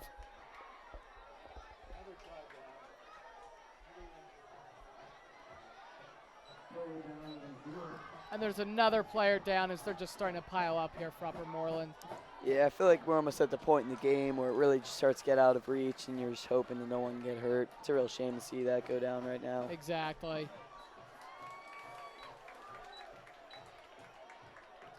On a side note, as we can see, the cheerleaders here are doing flips on the side. Always fun to see them do that. There's 5 members of the all-state cheer squad for the cheerleaders here at PW with Coach Tornetta. And next Wednesday, there's a special on CITV I'm doing with Miss Tornetta. And we're going to be interviewing them and asking their feeling about this upcoming state competition. Such renowned cheerleaders that do such a great job every week. Some very interesting information there. And they're such supportive. I mean, you see them out here all the time at these football games, at basketball games. I know that they make signs and stuff. They bring in snacks for the football team. They really do a lot. It's great. And you just love to see where it's that integration with boys and girls coming together for something that's bigger than themselves. And Wish the best of luck to them in their upcoming state competition. as we see here as the Colonials are lining up, I would say a 99% chance it's not going to be a pass. Yeah, I'd say a handoff to Drez right here. Give him that hat trick. Oh, no, it's to Pacello, and I think he's going to put that in there, and he's in. That's a touchdown for Mike Pacello. Colonials go ahead 20-0. That will be Pacello's 3rd touchdown, if I'm not mistaken. Well, he's actually got 3. That's his 3rd rushing touchdown, while he also has a receiving touchdown to go along with that. There we go. So the Colonials are now up 27-0 at the 9:04 mark of this game, and Choi gets ready for this kick. As you see, so there's some students on the side running with the American flags. Gotta love the passion and the excitement. Here's Choi with the kick, and a beauty right down the middle. 28-0 Colonials. I think this is the point now when you start to bring in some of these younger players, get them some reps, and keep the starters healthy and rest them up. Obviously, with this bye coming up, and I think we see an appearance from Phil. Phil, he's only got 1 pass attempt this year, but it was a completion, good for 4 yards. Okay. All right, and the Colonials are getting ready for this kickoff. There's some very passionate fans on the sideline. We have our reporters Bella and Ava now interviewing them. Oh, I'm sorry, I think we're gonna wait up a little bit. All right, now while we have a moment, we're gonna go send it down to them. Hi, we selected a few students from the student section to see how did the tailgate go. So how did the tailgate go? Really well. It was a success. Good. What happened? What occurred? We played some can jam. We got some free from the booth. It was really nice. We had food from the boot. They kindly sponsored us. No. How'd the tailgate go for you guys? I thought it was amazing. I wasn't there. Perfect. Thank you.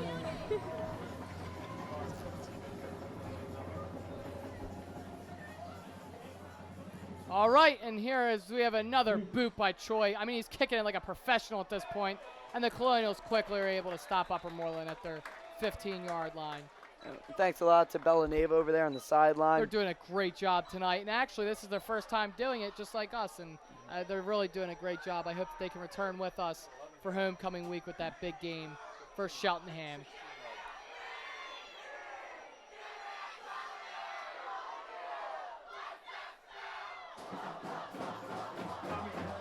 The drum line is fired very up right passionate. there. I love it. Energy all around here. So incredible. I mean, if you asked me this weekend if I'd rather go to the Eagles game or the Colonials game, I'd really have a hard time telling you which. With the Eagles' performance of last week, I think I'm taking this one right here. I think so too.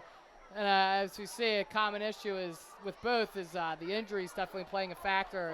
And again, just a stuff there. And I think there might have been a fumble on the play. Waiting on the official here.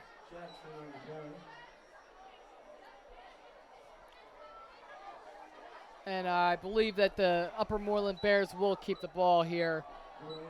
Scary, scary stuff. Again, a fumble there on their own 15 with 8 minutes, 30 seconds left here in the game is just, it's disheartening at that point. And I definitely feel like the Colonials here have gotten, they've lost a couple shutouts late in games after they got ahead big. So I definitely feel like that shutout's definitely been on their mind. Oh, they want the Cheerio, as some would say. They want that Cheerio, and that'd definitely be exciting to see them get a shutout here tonight versus a team with a very explosive quarterback and wide receiving core with Upper Moreland.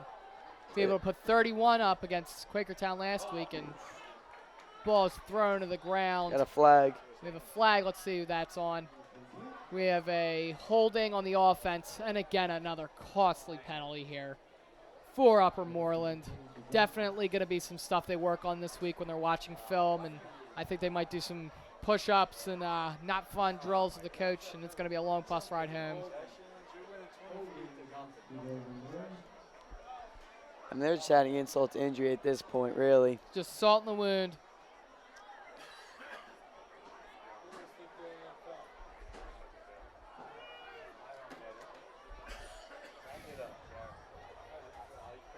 We are at the 7:55 mark here of the game, as it is Colonials 28, Upper Moreland 0.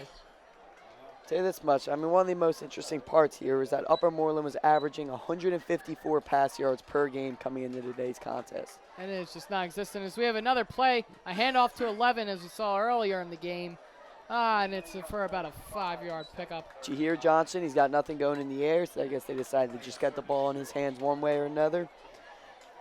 I mean, at this point, it's anything you can do to pick up yards, and you're working against the clock, working against just the fatigue and banged up players. And on a 3rd and 4 here, I'm intrigued to see what the coach calls here for Upper Moreland.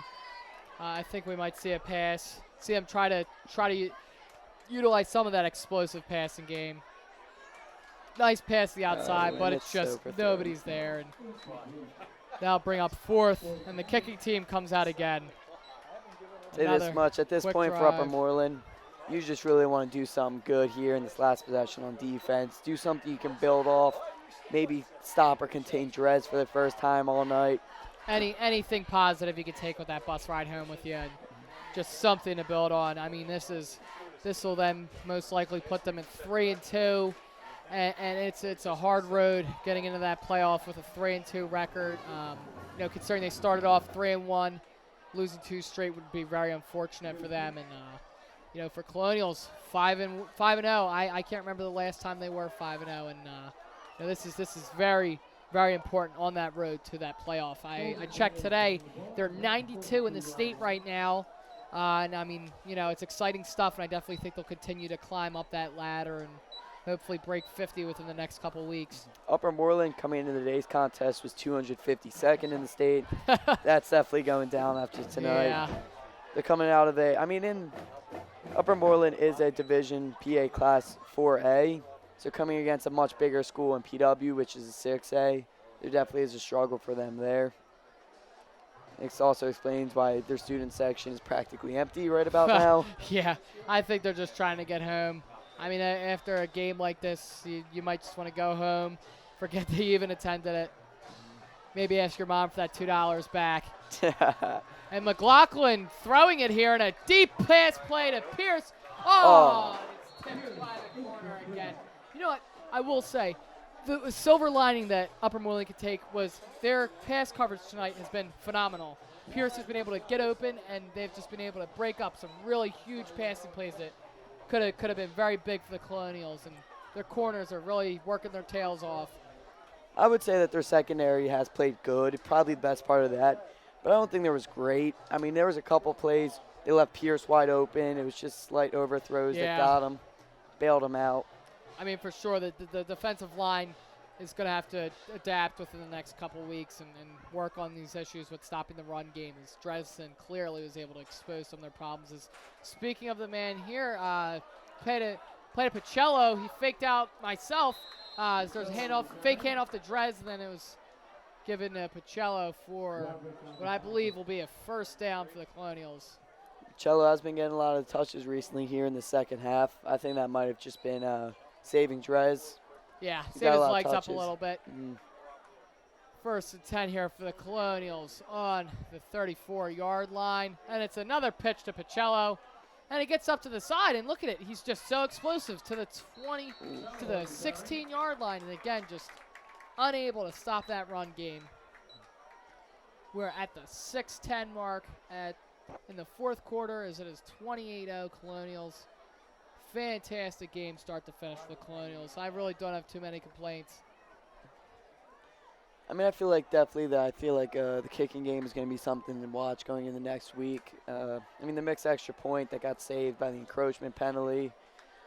But special teams as a whole, definitely something that this team can build around. Oh, for sure. I mean, they had the punt return by Pierce, got brought back, unfortunately. But still, overall, such great effort on special teams. It's phenomenal. It's what I would call a niche area of the game, and you know, it doesn't make or break your team, but it certainly adds to its greatness and really its ability to make those deep runs late in the year, and it really can be a difference in what wins you a game and loses you a game, and in those really tight games when it's within 7. And again, it's those quick run backs, and they really make a difference, and also being able to have the other team start so deep in their own territory because of the phenomenal kicking by Nick Choi tonight, and just really having a great year. And we have another handoff to Felgois. Felgois is down at the 1. Oh, and I believe that penalty is going to be on Pierce on the outside. I think he might have tugged a little bit of jersey. That, or I might have saw a what's the play, or what's the word I'm looking for? A pick. I think there might have been a pick there, possibly, or no, a hold. Okay.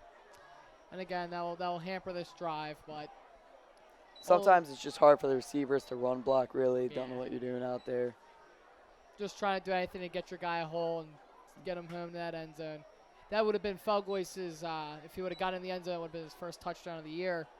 Specialty player, Felgois, kind of could throw him in there at receiver, running back, special teams. He is the senior class president, too. That's a little bit of information there for you guys at home.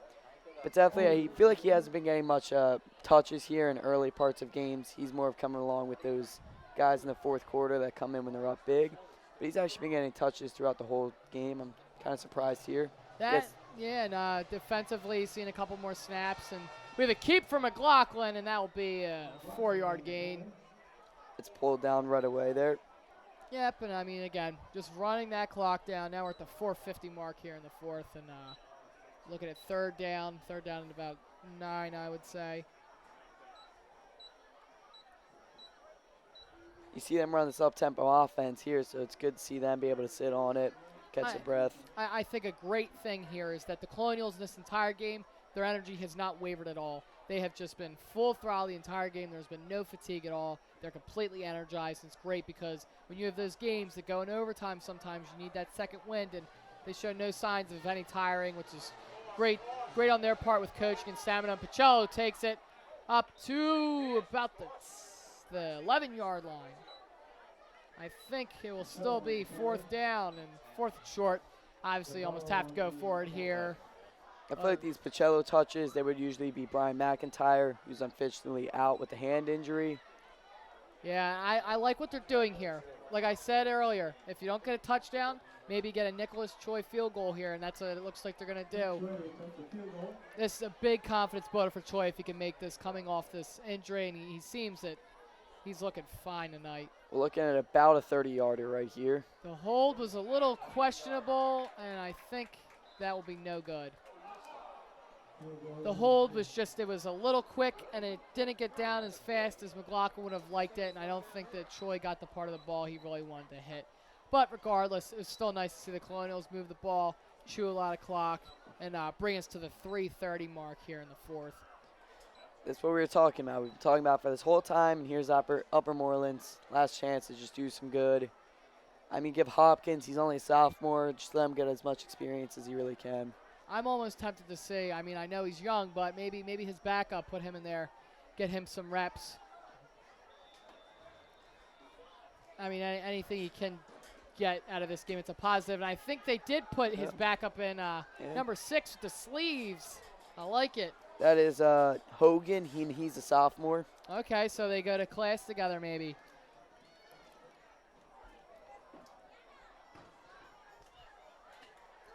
Be interested to see what this kid could do here. Maybe he can even build some confidence for himself. Who knows? Maybe even start a quarterback controversy. Yeah. And it's a nice little handoff up the middle. That'll be a first down for Upper Moreland. A nice little that, or it's either going to be second and short. All right, second and short. Nice little run play. Feels good to be a running back. Just add to that stat sheet. And that was Jackson on the carry. I'm wondering how much longer they're going to let him continue to run the ball. Now He is only a sophomore, too. This is something I don't see too much, but it seems the fans of PW are leaving because it is such a, blowout almost, as you could call it, and they're just kind of filing out here because it's almost an assured victory. And PW is starting to get accustomed to these types of blowouts. I mean, it's nice, but it definitely, we haven't had a game that's gotten down to the wire just yet. And given that this is the more generous part of their schedule with some opponents that aren't quite on the same caliber.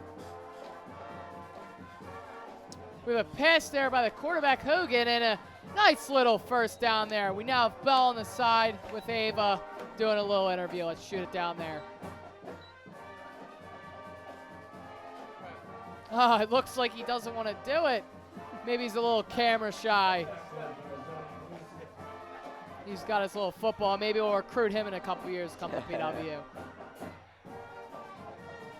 Little screen. We have with us one of the cheerleading coach's son. So, do you like coming to the games? Is it fun? Yes. But how come? Why is it fun? Because I have friends. Thank you. Heard it here. Well, thank you very much for that That might be the best there. interview all year, folks. I don't think it gets better than that. I mean, we always see him. I remember seeing him in the past couple of games. He's always running around on the sideline, throwing the football around, having a great time.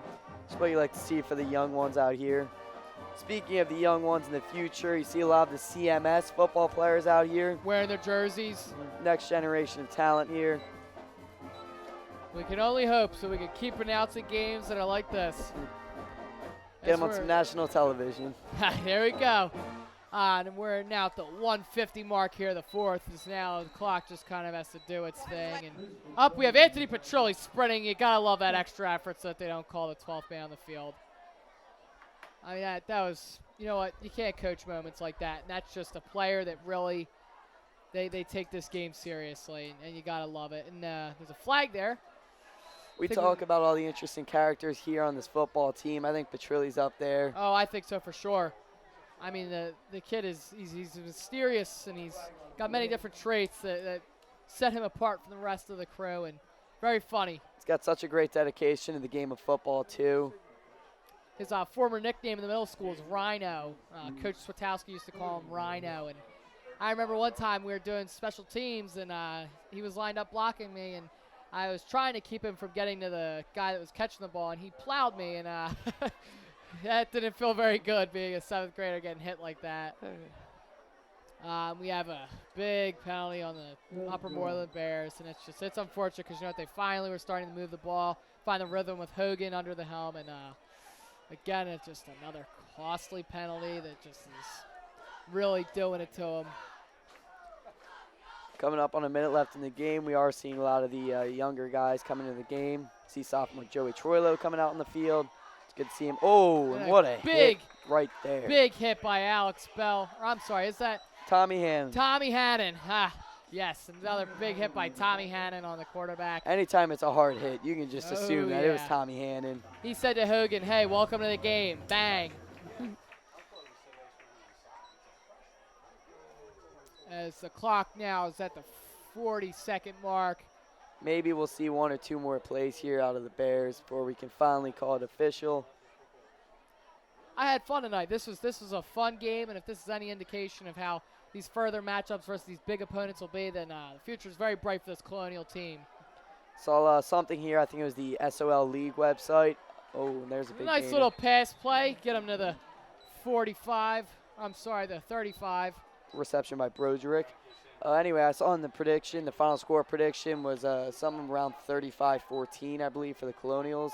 So, just about the same point difference, just simply not quite the same amount of points, but the Colonials offense, they score, and their defense stops the other team, and it's a pretty simple equation that leads to winning, and a deep pass, it's almost intercepted. I think that's Glenn Smith almost with the interception there. It would have been his 2nd interception of the year. cousin of Torrey Smith, Yes, who recently retired. Recently retired Carolina Panther. Also, his aunt, Chanel, was a track runner here at PW, set a couple records back in her heyday.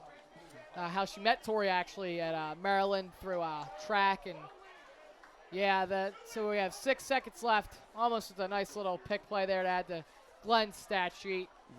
And we'll see what Upper Moreland does to close this one out.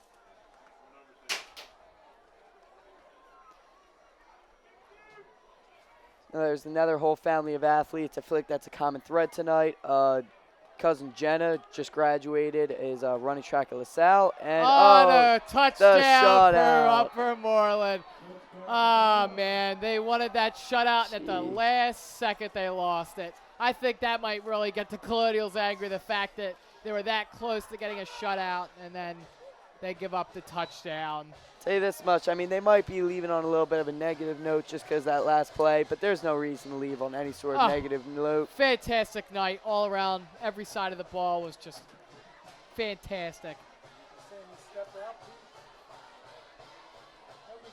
And I think they're going to go for 2, just so that they can say they scored more than the past couple teams have. Because there's 3 teams that only were able to score 7. So they might be able to break that and have the second most score in the Colonials, which would be 8. Most scores open a game. William Tennant scored 20. To keep by Hogan, and I think he's going to be short there. 28-6, our final here from Plymouth Whitemarsh. Fantastic game. We thank you all for watching. We're excited to see you after this bye, and hopefully the Colonials will keep this winning up. And again, end of the game here, see the handshakes, great sign of sportsmanship and quality athletes on both sides. I just think here on one final note, the common thread after the last 4 games, everyone was saying Colonials aren't playing great competition. Colonials aren't playing great competition. I feel like they really came out here tonight against something to prove. Solid team, and 3-1. I feel like they really showed themselves, showed their strength, and I feel like this is a huge win moving forward. How well they played on all 3 phases of the game: offense, defense, special teams. This should just be imperative to keep them going.